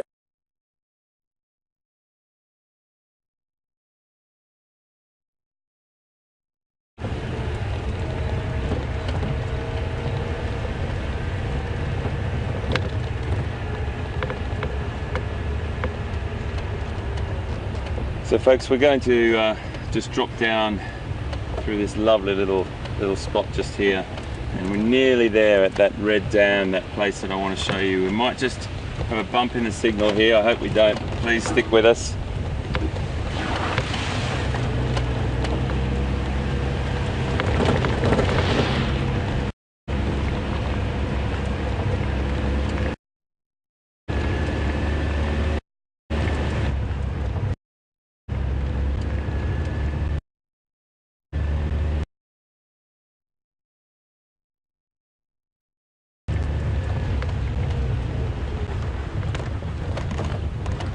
really bumpy through here, folks. I do apologise. Let's see. So just beyond that damn wall there, that sort of little hill that you can see going up there, is potentially our friend, our old hippo that we've been following for a while. And if he's there, brilliant. We know he's still alive. If he's not there, the question still remains, is he still alive or has he gone somewhere else?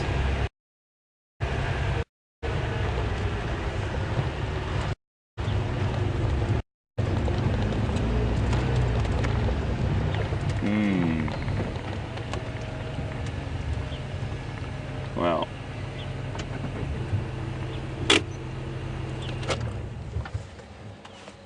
you can see he's not there. So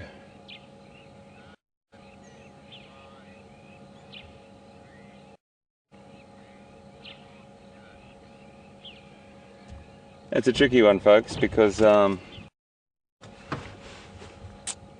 you don't know whether he's moved on somewhere else. There's a lot of reserves here.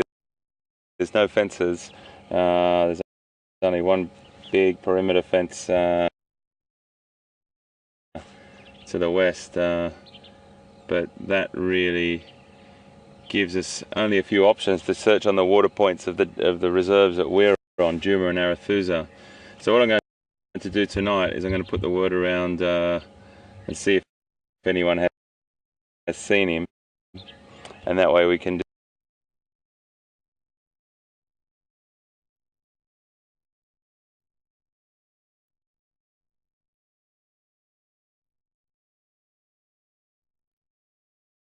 it's possible, but this boy here looks like he was sort of in his 30s, and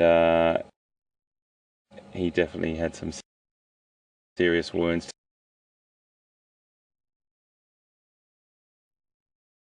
to contend with to survive.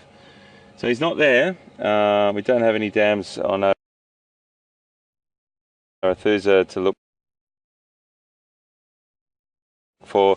VM did say, do you think one of those hippos out in the lodge pond, the pond down by the lodge, could have been our old resilient bull? But there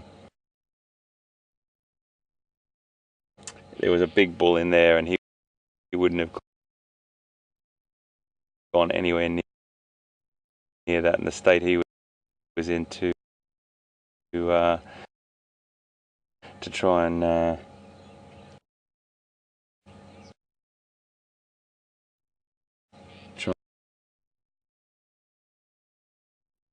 it's tricky.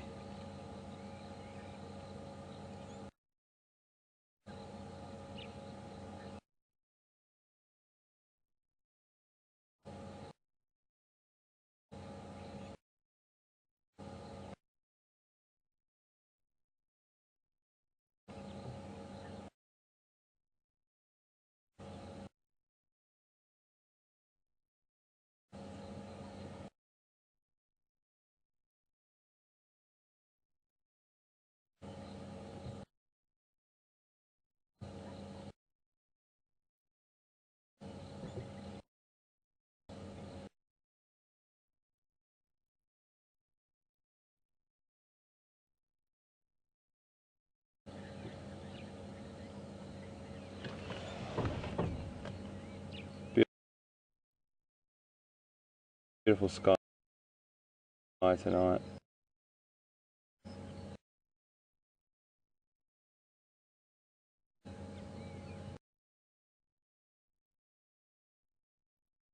Hippos in captivity, they were interesting as well. Yeah,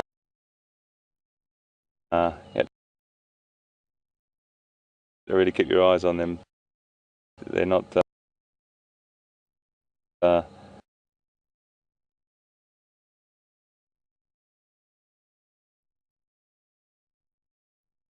of that dam are coming this way. That's fantastic.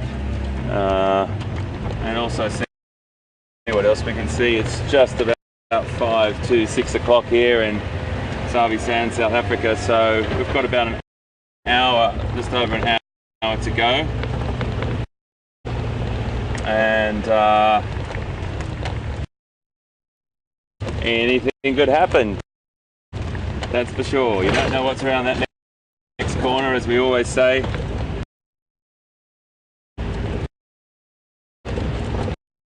Listening to the radio, but nothing coming through at the moment.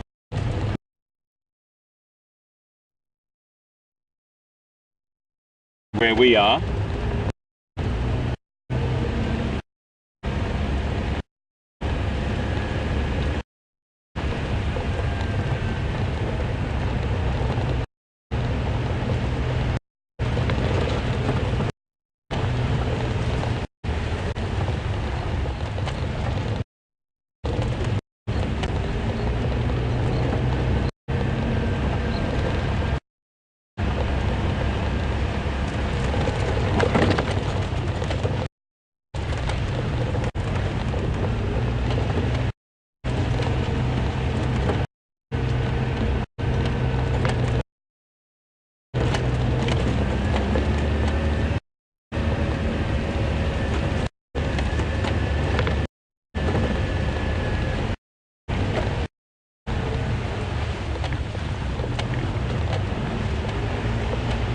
Using the most efficient way to get there, seeing as our time is only 60 minutes odd.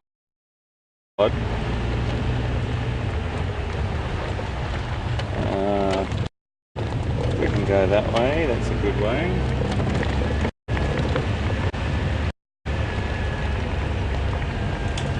So it's been a little bit quiet this afternoon, but that happens.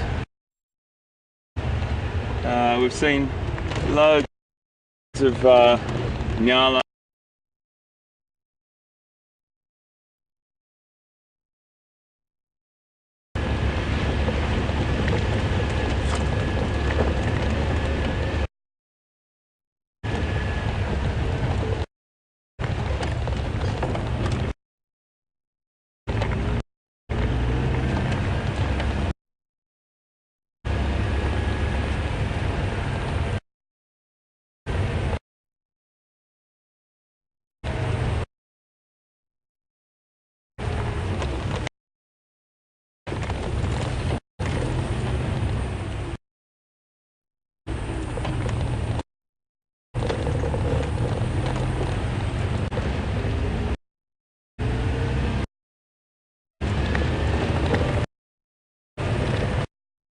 A few corrugations on this road, folks. Apologies for the camera bounce.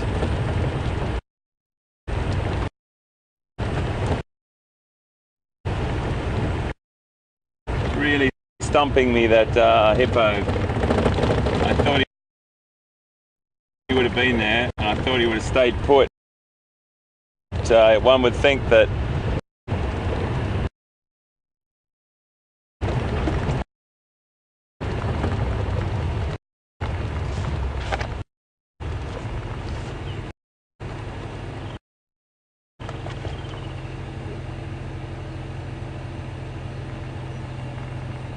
sometimes off in the distance, folks, you see things on the road and they look like what you want them to look like. Off on about 2 or 3 humps right off in the distance there is an animal walking across the road, and I think VM saw it and I saw it, and it looks like a call.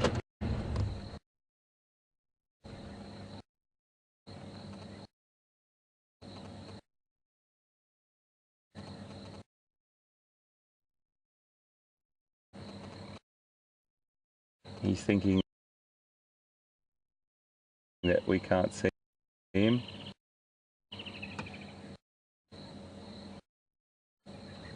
And now we can't see him. Oh, he just... Is that another one that flew over there, or was that him? Let me just see.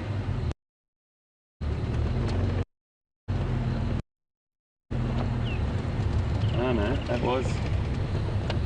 Yeah, no, that was him. He's flown off into the distance there, folks. Really look... Oh no, that's him. That's him. Maybe it's two of them. Yeah, no, he's flown off into the distance now. They're a very secretive bird. They don't... you don't get a chance to see them very often. We saw him a few weeks back and he was vocalising black-bellied bustard. It used to be called black-bellied korhaan.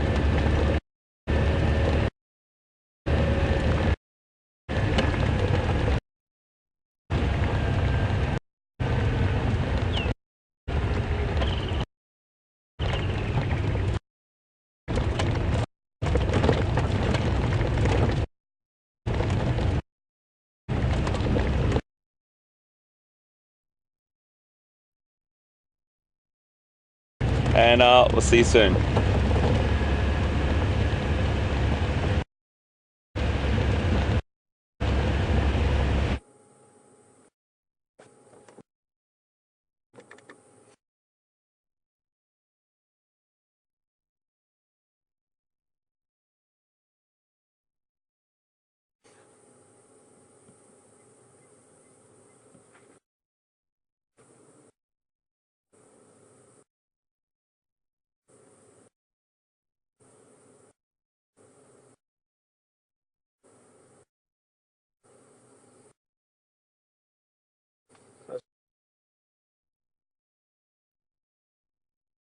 Welcome back.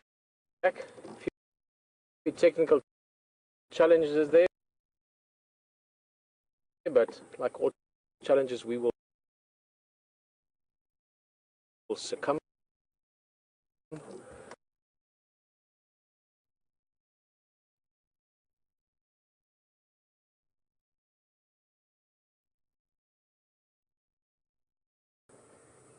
Let's see, maybe a bit of play with him as well.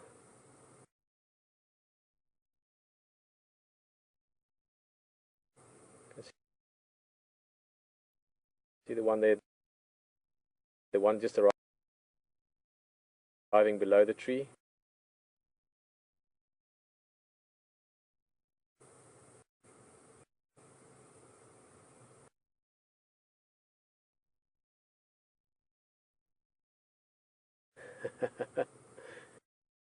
Pretending to be leopards.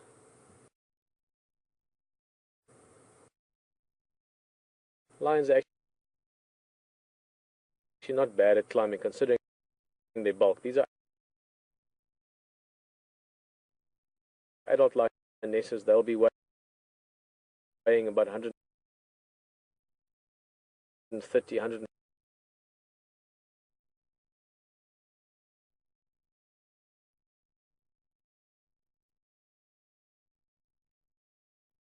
Up in a tree, but to be fair, they're not great tree climbers. They're not like leopards that can really climb up, vertical tree trunks. Lions like this kind of tree. This one was pushed over by an elephant. Looking at the structure of the tree, probably about 2 years ago.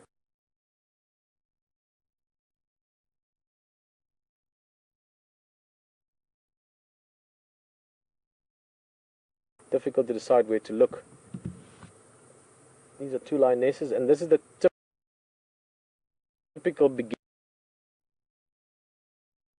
of the evening, heading out on the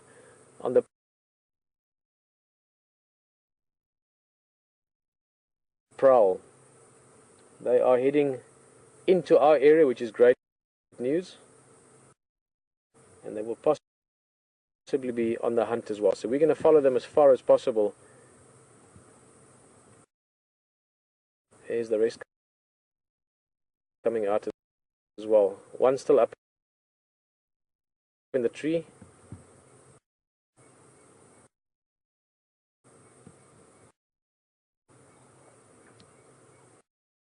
There's another adult lioness also being stalked.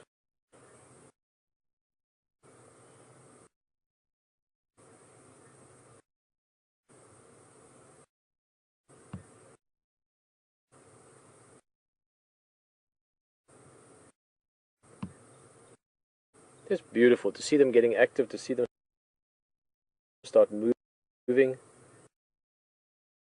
So we've had 2 lionesses pass already. Here's another 2.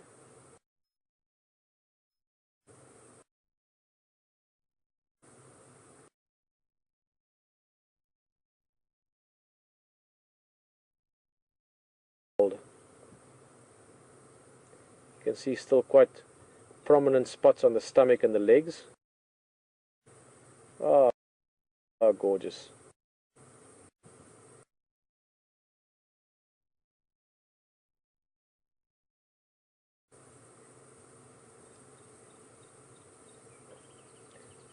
Four, 5, 6, 7, 8 of them here. No big male with them.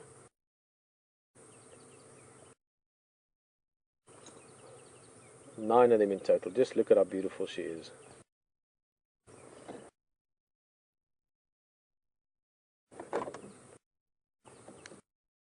Yeah, guys, just to update the Nkumangala on the move, heading Buffalo Dam direction junction at the moment, Goripan and Chitakatlan.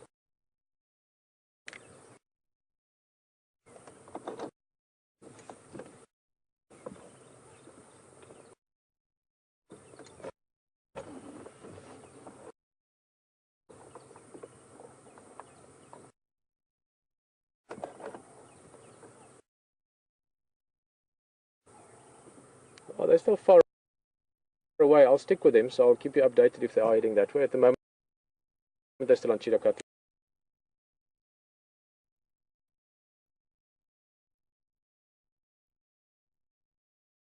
On the belly and the legs. That's something that, I mean, I have even seen mature lionesses still with those spots, but typically up to about 2-3 years old, you see those spots on the legs. Obviously, when they're very small, they've got lots of spots over them to camouflage them better.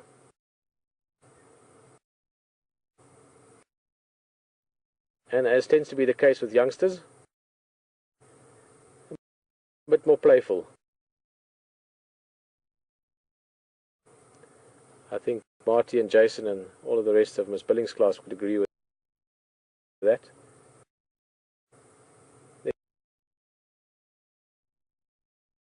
It's the serious business of starting the evening and hunting, which the adults are up to, and these 2 young ones are just having a little bit of fun. A lot of their play is very practical in the sense that it's doing it with the foot, jumping on each other, all ways of practicing and exercising coordination and muscle strength for when they have to join the hunt. These 2 are still too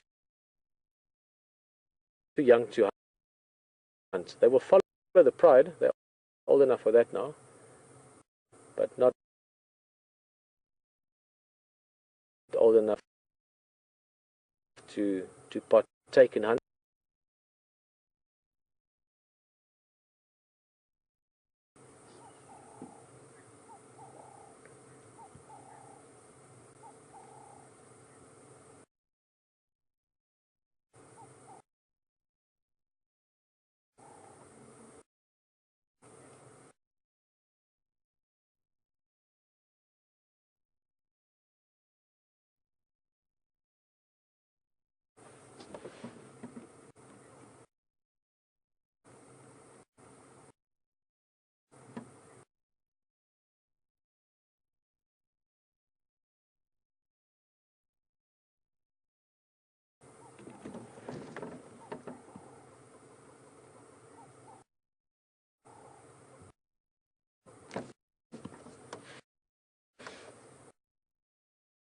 Oh, how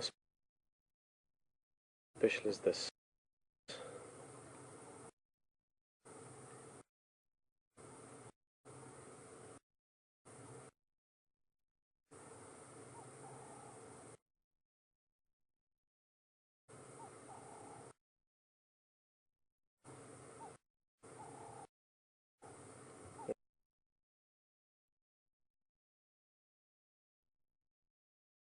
Just behind us, not flat down, they're lying, looking around. They are on the sort of early stages of the evening's hunt. We will show you that in a little bit, but for now, let's enjoy these two youngsters.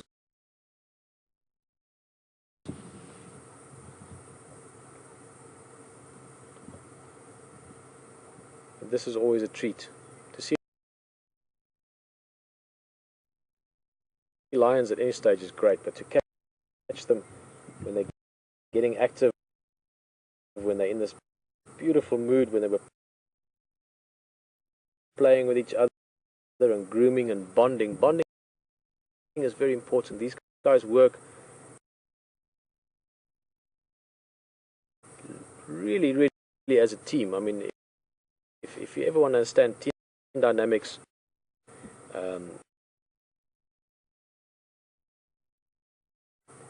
lions are one of the best examples of that. In fact, you get many people that have a bush background that eventually give these great corporate talks even on team dynamics using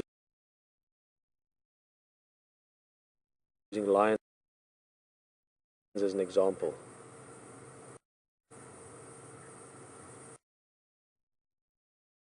Great trust as well.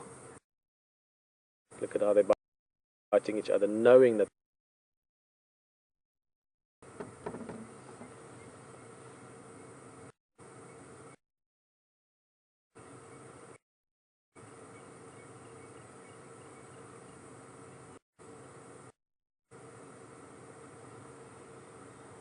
tail tip.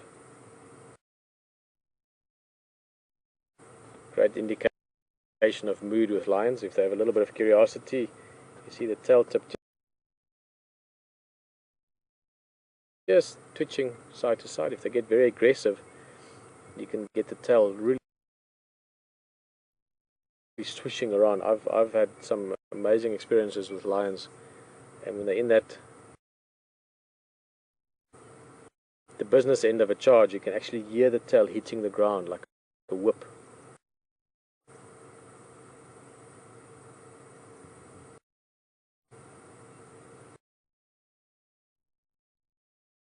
But these guys absolutely relaxed. What's she doing? Looking at that piece of elephant dung there next to her.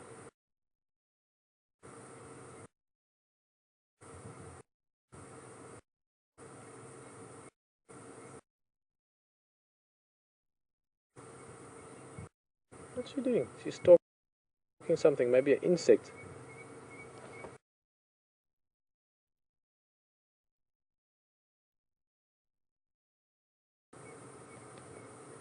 Oh, she's coming over to the youngsters. Nice. A bit of education there. Let's practice a bit of hunting maneuvers.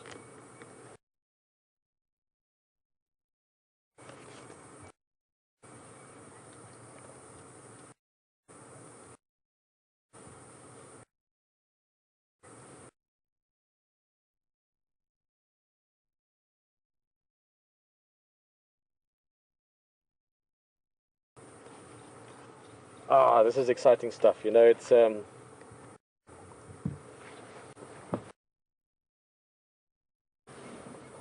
a lot of challenges,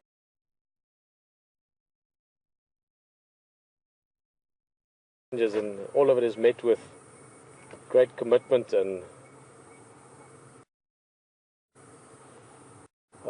missing the right work, the right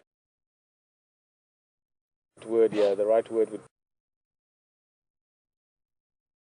be commitment, but also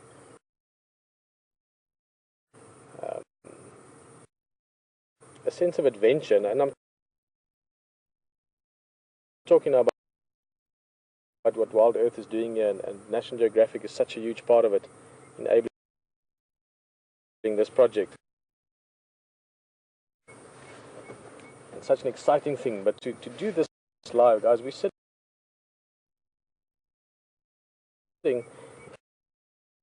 in the middle of the bush, in the southern part of Africa, with a pride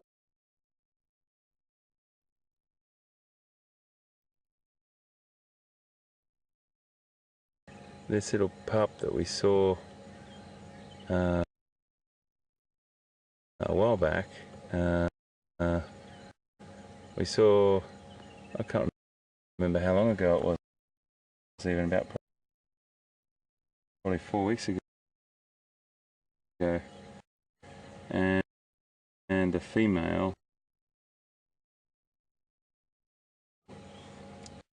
they're both just lying down there relaxing. But it's obviously a lovely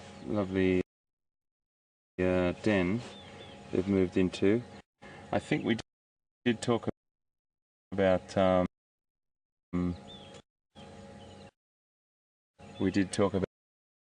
den moving a while back, and that was that sometimes the dens that they inhabit, which is normally an old aardvark or warthog den,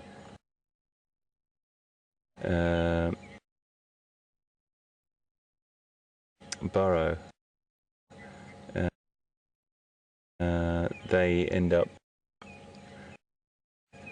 just renovating that and making it big enough for themselves to get in.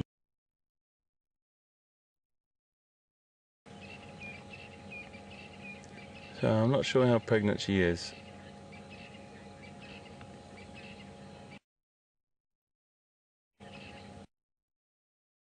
But it would be so fantastic if she has her young while we're here.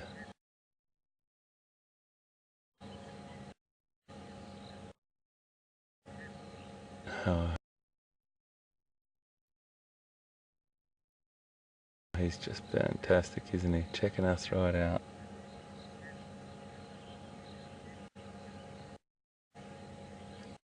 An investigation. I'm going to come a little bit closer.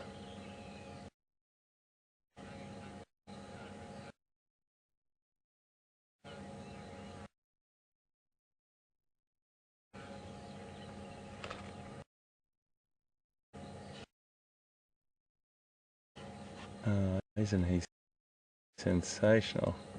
He's moving closer to us.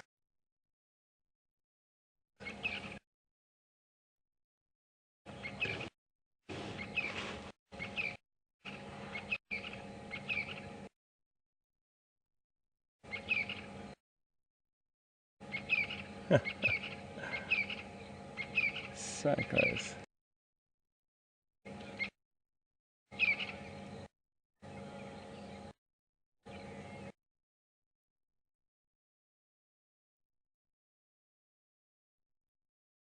Nice.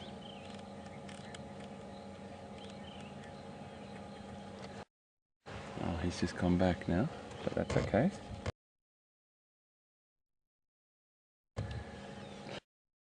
Little guy.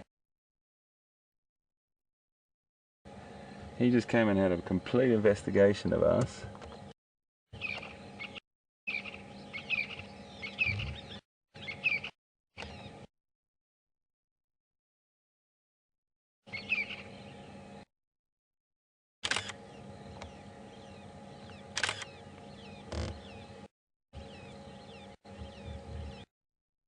Really inquisitive little chap, and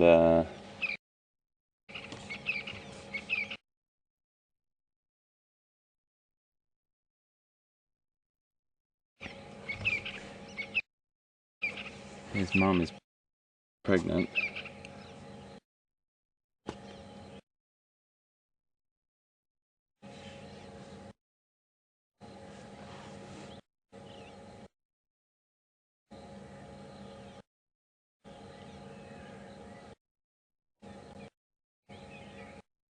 So the females mature, I think, around about 3.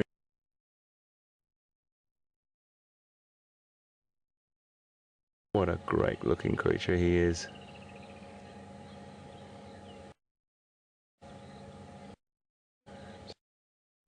Let's go.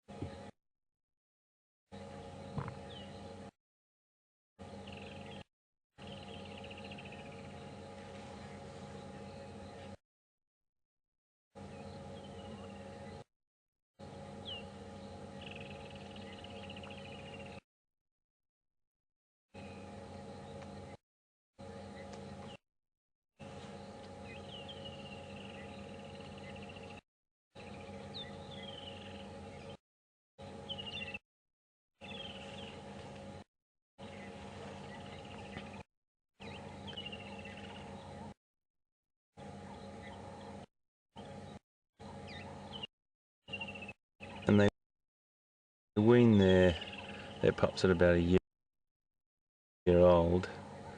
Not always, but around that time he's coming back over for another little investigation. Hello, little friend. You're fantastic. I'm just going to take a little picture of you, my boy.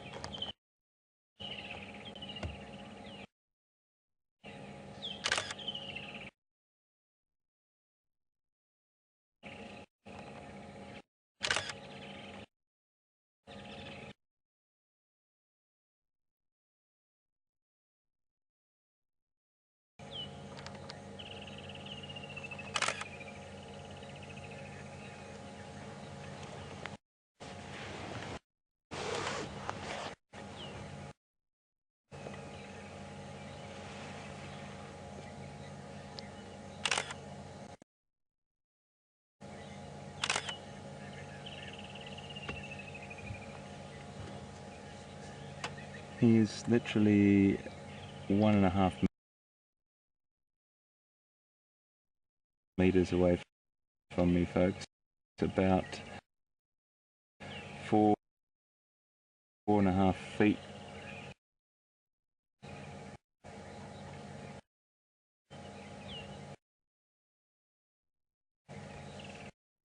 He's beautiful. He's really inquisitive, and that's how comfortable he is with us.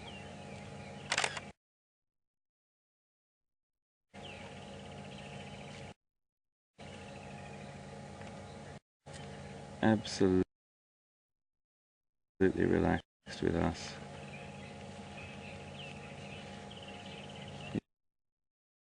He's coming a bit closer. Quite interested in maybe the smells on the tyres that we might have driven through some animal.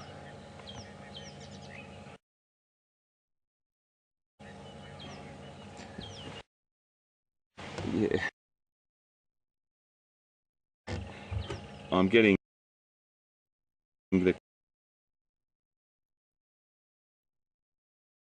that will allow us to get a better shot if he comes up close to the vehicle again, because I just couldn't move out of the shot then. He was that close, and it'll give VM a better angle on these beautiful creatures.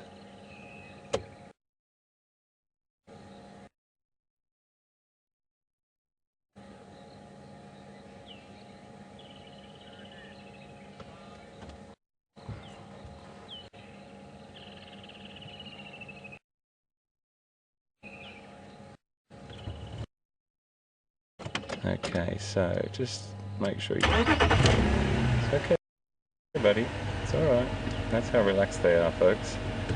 They're really relaxed with us. So we're just going to... He's got himself a little stick to chew there. I'm just going to reverse back here a little bit. Put VM on the side.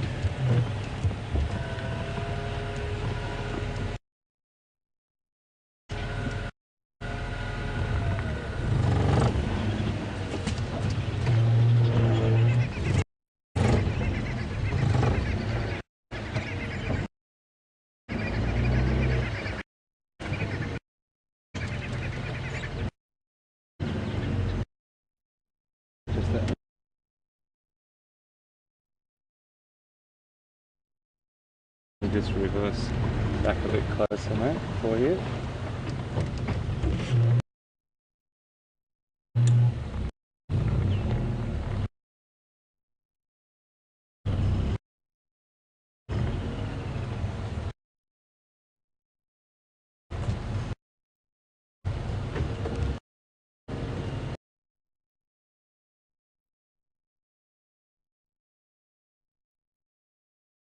When the birth occurs, they find that the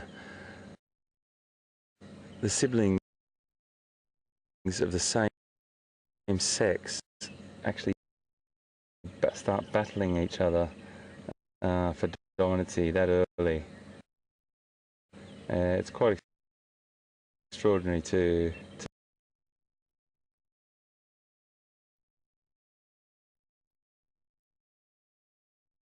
think that dominancy is that ingrained in their system.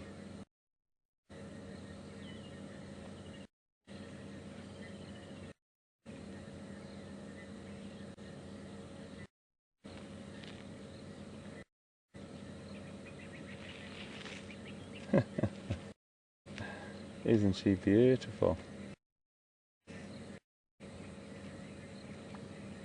She's very heavily pregnant. I think we're going to have a birth of some cubs here, folks, at some point in the near future.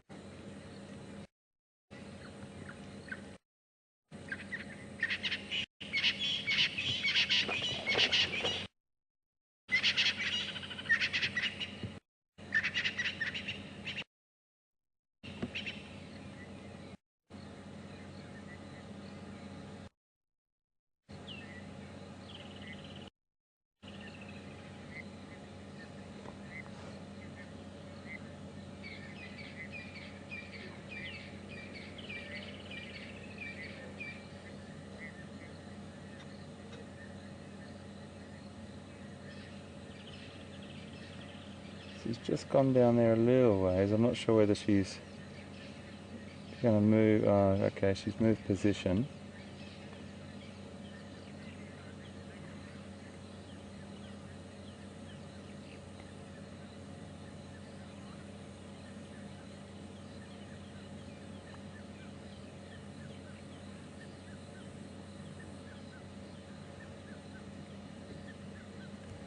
Just going to move up a little bit so VM can get a better shot behind that vegetation.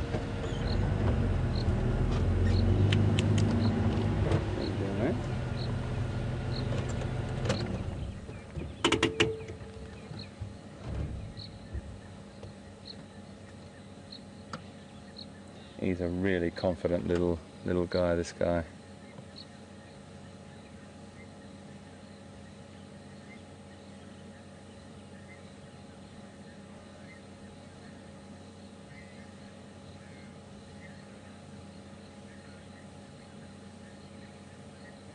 So she's just moved away from the termite mound down onto another area.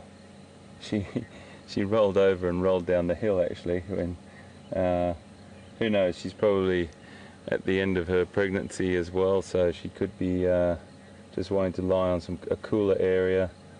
But she's definitely going to be having those offspring very, very soon. Just when she stood up, we could see how how heavily pregnant she was.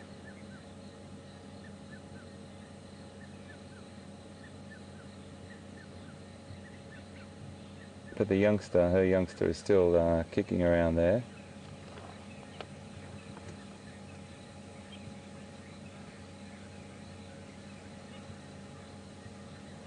So we might just sit with the hyena for a little bit, folks, and head over back to Pete and see what he's up to. This female doesn't look like she's doing anything fast, and the little guy, he looks like he's just going to hang around here as well a little bit. So we'll cross to Pete and see what he's up to. We'll see you just now.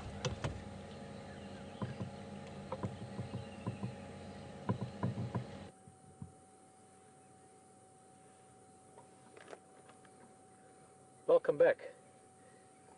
What an afternoon. From lions to hyenas, lions again. These guys are moving still north on the road. We're on Cheetah Cut Line. And it's been brilliant. They've moved probably about 200-300 yards from where we found them originally. These two young ones at the back are playing along as they've been doing earlier on, and the adults are moving along, stopping, moving, stopping, moving. They're not on a hunt at the moment, but they are hunting. What I mean with that is they're moving along slowly, stopping every so often to listen, to smell, to look, to see if there's any opportunity maybe ahead of them. And to do so at a sort of a leisurely pace is much more worth their while. It saves energy, but also it means that they're not likely to give themselves away. So stopping a lot, listening a lot, all in hopefully the process of creating opportunity for themselves to go onto or into a hunt.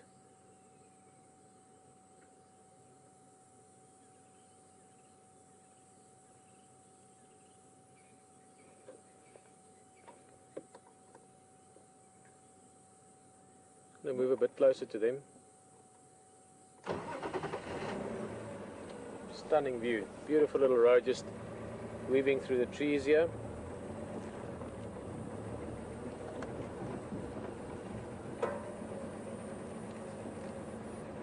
Sun has set now. We're in that sort of early evening where there's still some light left, but the sun has disappeared not only behind the clouds but behind the mountains to the west as well. So we have that last remaining light of strong dusk.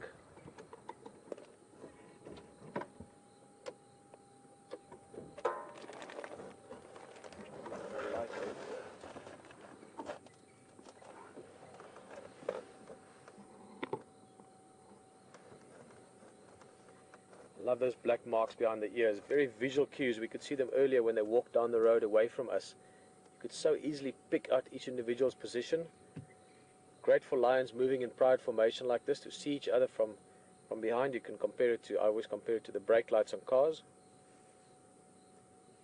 So you can see them, but also if one lioness suddenly stops and the ears are pointing a certain direction, they can get visual cues from what is she looking at. Is she stopping to listen? Is she listening to the side or forwards and so on? So there's a lot of important communication. There's another little stalk from the youngster. Wait. Lots of this practicing. They continuously just sticking behind the herd a good 50 to 100 yards. And there they can play a bit because the herd, the pride. So I'm just really excited to see this.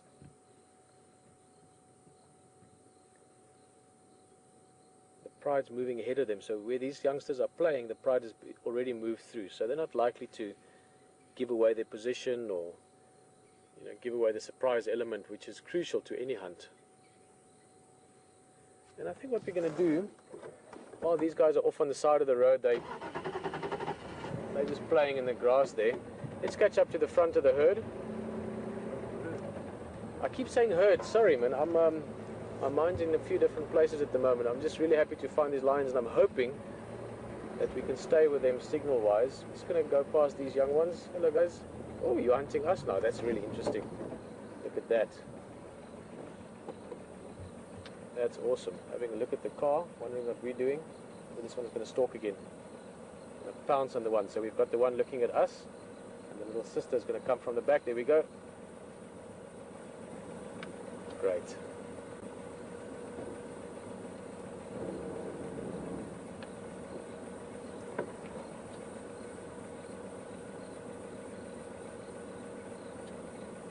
difficult to decide where to look. Let's go look at the adults quickly. I want to see what their mood is. These youngsters will catch up to us again just now. Let's go again. Oh, look at this, look at this. Chasing us. Yes, they're coming up ahead of you now.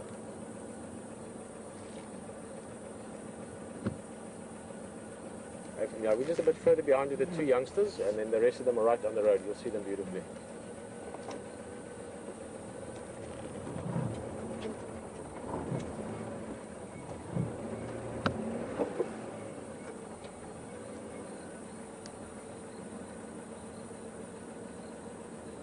Important to realize that for these cats, like most of the wildlife in this area, vehicles are part of their daily routine. They see us the same as they see elephants and trees, and just natural part of the environment. They know that we're not threatening. We're always respectful to them in terms of space, and over time, especially with young animals, like we will see with hyenas as well, they become curious about what we are and what we do, and they have a little look, they investigate. As they get older and they mature more, generally speaking, they lose interest in us, but the young ones you will find us interesting.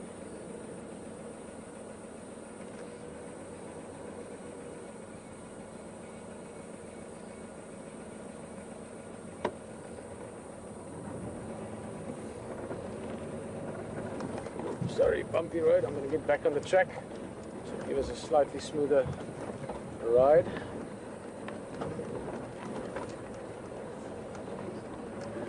So happy to find lions. So happy.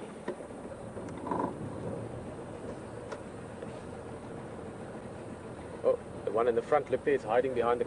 Hey. Oh, beautiful.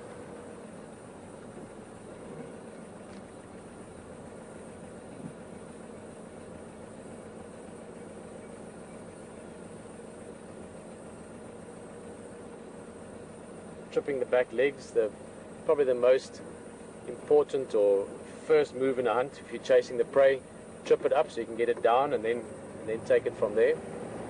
I'm just going to... The thing I've always enjoyed on drives is if you have another vehicle and you can use each other's lights, you can get beautiful views of these cats.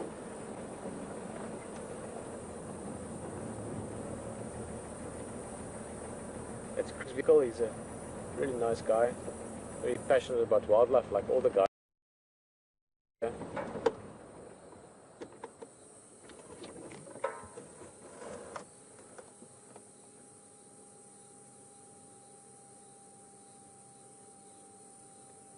This is the young male. For the moment he's still tolerated. In fact, I saw Matimba with him, the big dominant males of the area, and they were very tolerant with him. So he's probably got another few months to be with the pride. But inevitably he will be pushed out by the dominant males and he will become a nomad.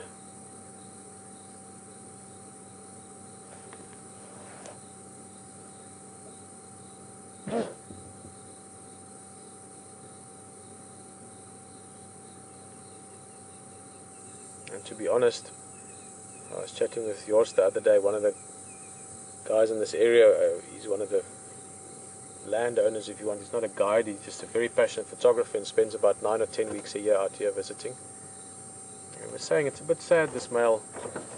Typically male lions need brothers or cousins of similar ages to form coalitions. I'm just going to go closer again. And in this guy's case, he's alone, so he's got possibly a very, very tough time ahead of him once he leaves the pride. It's not possible that he links up with other males. It's impossible that he links up with other males. But that's something we'll talk about another time again. For now, he's part of the pride. He's big enough to help them hunt as well. And who knows, maybe there's a special story in store for him. Just going to have to switch off some of my lights just for the benefit of the other vehicle.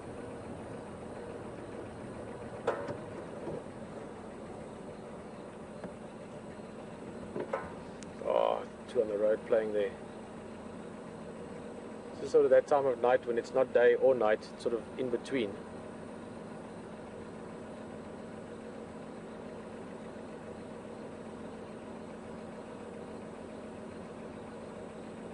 to just draw your attention again to the comfort these animals have, obviously with each other. They are very, very closely knit units, these prides. But especially with the vehicles, there is no concern, no worry, no fear, intimidation, anything like that. No aggression from them towards us or because of us. So it really is. Oh, look at that other by the vehicle there, Brian. That young male is walking right up to the vehicle, stopping to have a look at them there, but curious. That's amazing. I'm sure there's a few people that must remember to breathe again when the lion walks on. I've seen that a few times, how people just stop breathing when a big cat like that comes and stands right next to you. His shoulder height is about the same height as the door frame. Oh, there's another stork waiting here on the left. There's one hiding in the grass. Let's get a bit more light on there. Look at that. Practice for hunting down the line. Wow! Gotcha. They've done this already 10 or 15 times, just this first part of the time we've spent with them. Constantly practicing. There's the tripping behavior again. Always practicing.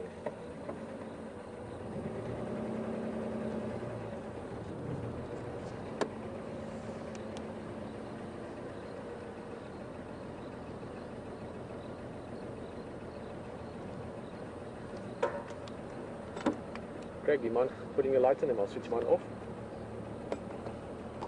Look at this. This is what I meant with playing with the lights. That's not from the other vehicle.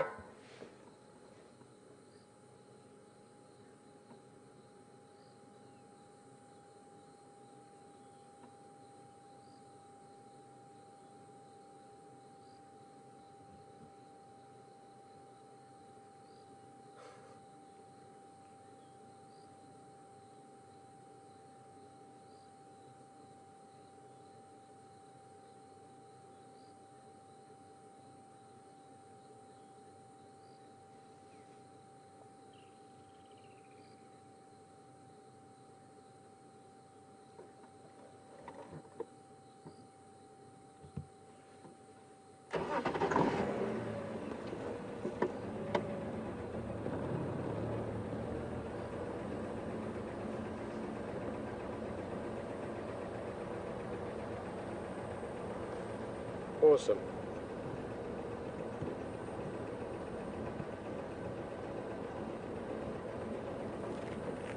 Quickly say hello to Craig. Follow them along. Hello, hello. How's it going? Very good. Did you guys stop breathing there for a little bit? When that male stopped and looked at you, he was quite close, huh? Yeah. Great, man. All right. You can follow ahead if you want. I'm going to try and go around and get ahead of them. Is it? Okay, cool. All right, well, we're going to stick with them. We'll let you know if anything happens. Nice haircut. All right. Cheers, guys. Have a lovely time. Bye-bye. A big smile on the back of that vehicle. You can see a few of those people took a few deep breaths, I think, when that lion stopped next to them. You must realize that even in these big 4x4s that we're driving, and these big lions, big males stop next to you, and they lift their heads up to look at you. Their heads are high as the car, and again, it's 100%. They have very experienced guides that know their wildlife. Oh, look at that! Look at that! But nonetheless, when you've got a 450-pound cat looking at you, it is quite easy to start feeling like a mouse.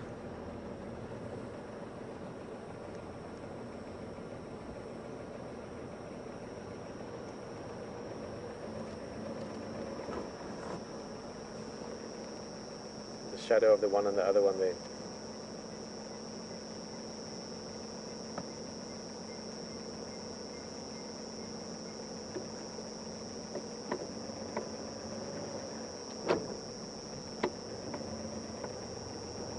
The rest of the pride up for now, a little bit further up ahead, so maybe these youngsters will actually catch up with him. We'll see what they do.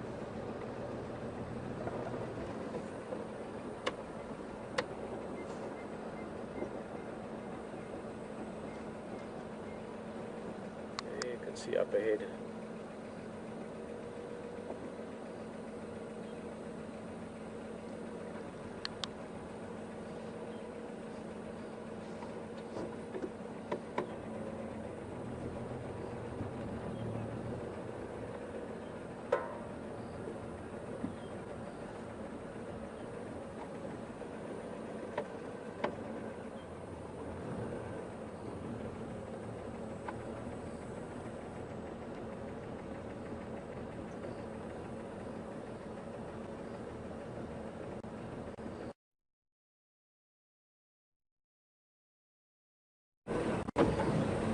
Actually having a look now, just getting to know this bride. I mean, this is only the second, third time really that we're seeing them, and certainly the first time we get to follow them like this. I've been saying that these are girls, but I see the one is a, if I saw correctly now, I'll try and confirm it 100%, but it looks like one female, one male. Let me actually just Craig again. Actually having a look now, just getting to know this bride. I mean, this is only the second, third time really that we're seeing them, and certainly the first time we get to follow them like this. I've been saying that these are girls, but I see the one is a, if I saw correctly now, I'll try and confirm it 100%, but it looks like one female, one male.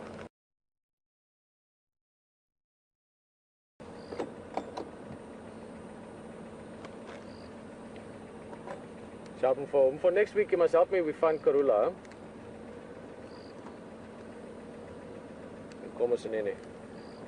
Great, guys. Craig wasn't 100% sure, but I was calling him there Induna or Induna Madora, which means loosely translated, you know, big chief or king in many ways. Ephraim he's one of my heroes in this area. This is just amazing. Look at this beautiful view. Sorry, not to go on about Ephraim, but he's just confirmed that there are actually two females. I thought the one looked like a young male, but two females, the young ones. Oh, this is beautiful. Wow. Yeah, let me switch off there. I didn't want to kill the lights there. Here we go. Yo, look at that. Just the shadow light in the background from the other youngster.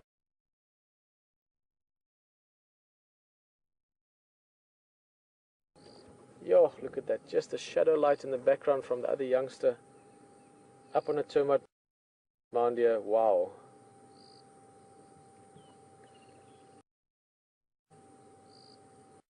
Sorry, I'm just Brian is loving this.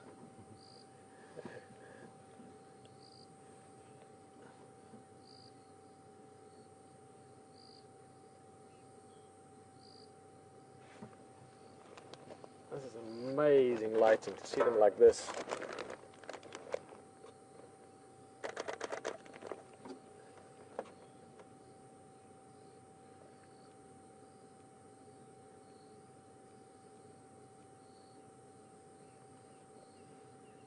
Now there's one off to the left somewhere, so there's another stork and pounce coming perhaps.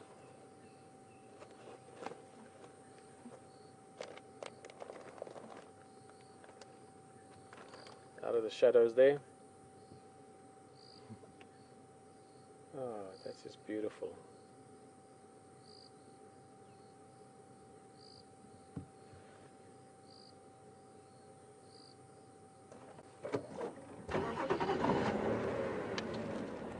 Right, well, let's catch up to them. They're heading up to our northern boundary. We're very lucky that we caught them up in the corner of where we can go. We'll see how long we can stay with them. To get back to Ephraim quickly, he's a great guy, and I would love to introduce him to you guys sometimes. I consider him a very close friend. I must ask him again how long this area, but 20, 30 years perhaps. He knows this area literally like the back of his hand. He's a far above average tracker, very, very good tracker, and understands animals really well. But he just confirmed for me that it's two females, these young ones. And it's always interesting in these areas, even if you get guides that are working at day to day, sometimes another hunter. Also, they see pride. These guys see about 4 or 5 different prides of lion, many different leopards. But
and stalk and practice their techniques for later on, but actually just watching them be young animals and having fun.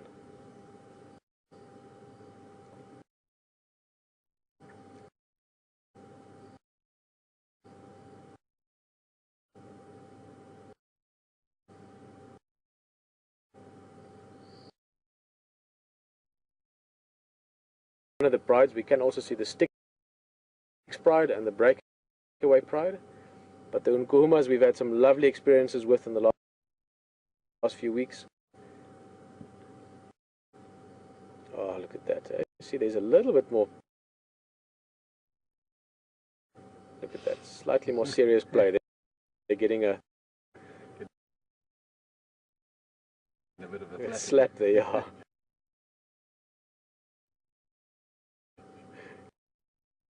In Afrikaans we'd say a klap, which is like a slap but slightly different. The adult there really reminding that young so that you must practice, because one day you might be fighting with another lion or busy hunting a buffalo, and then it's not all fun. And then it's serious business.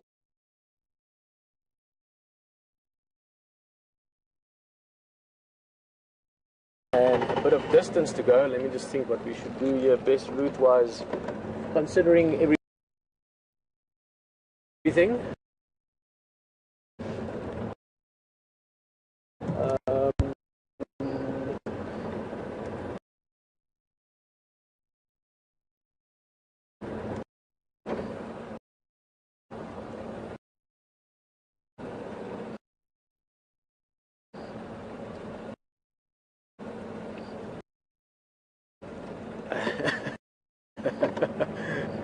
I know Will is thinking with me which route to take. Let's go a little bit back on this route. Also, let's see what's maybe behind the lions. You never know. Sometimes hyenas do follow them a bit, because there's a possibility if the lions hunt, the hyenas can score on it. We're going to drive along a little bit. A couple of things that I want to mention to you. We are going to have a campfire chat tonight.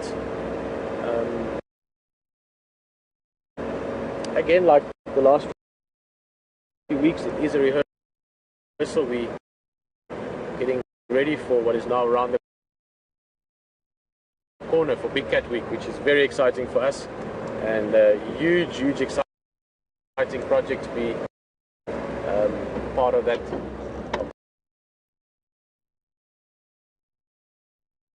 And while we're having this magic experience with them, Ephraim, the guy that I just spoke about, brilliant guy.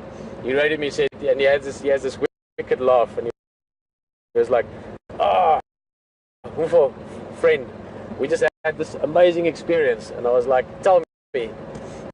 And he said that they were sitting with the wild dogs, that pack that we had a while back, making that magnificent, I mean, moving and touching, but that incredible kill down at Buffelshoek Dam.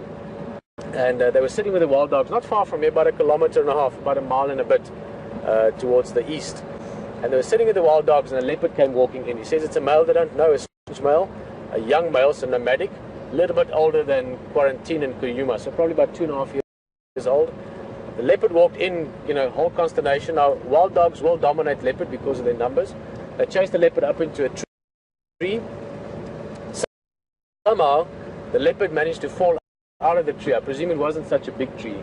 And the leopard fell in almost amongst these wild dogs.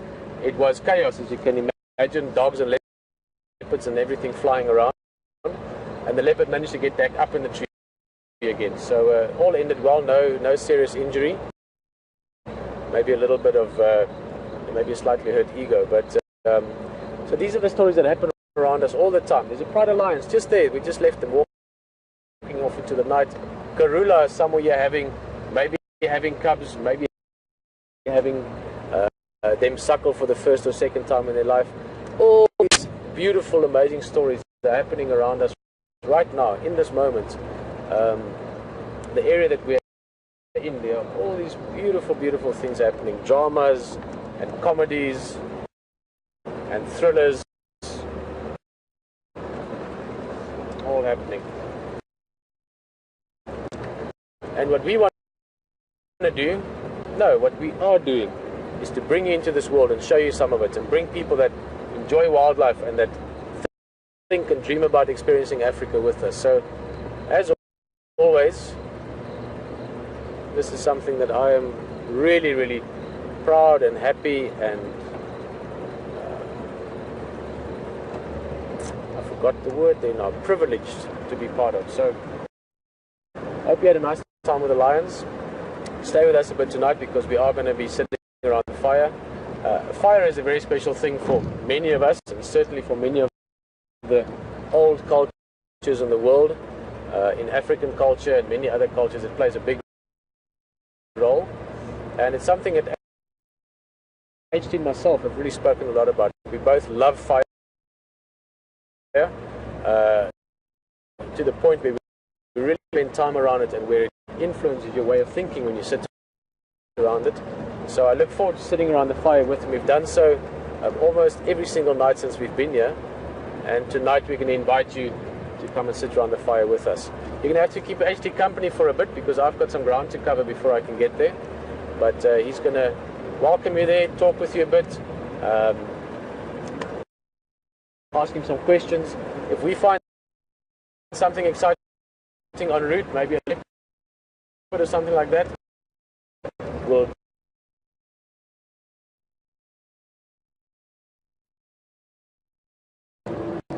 gotta love it. In every corner. Fire, enjoy it. Have a little chat with HT, and I will see you guys there very shortly.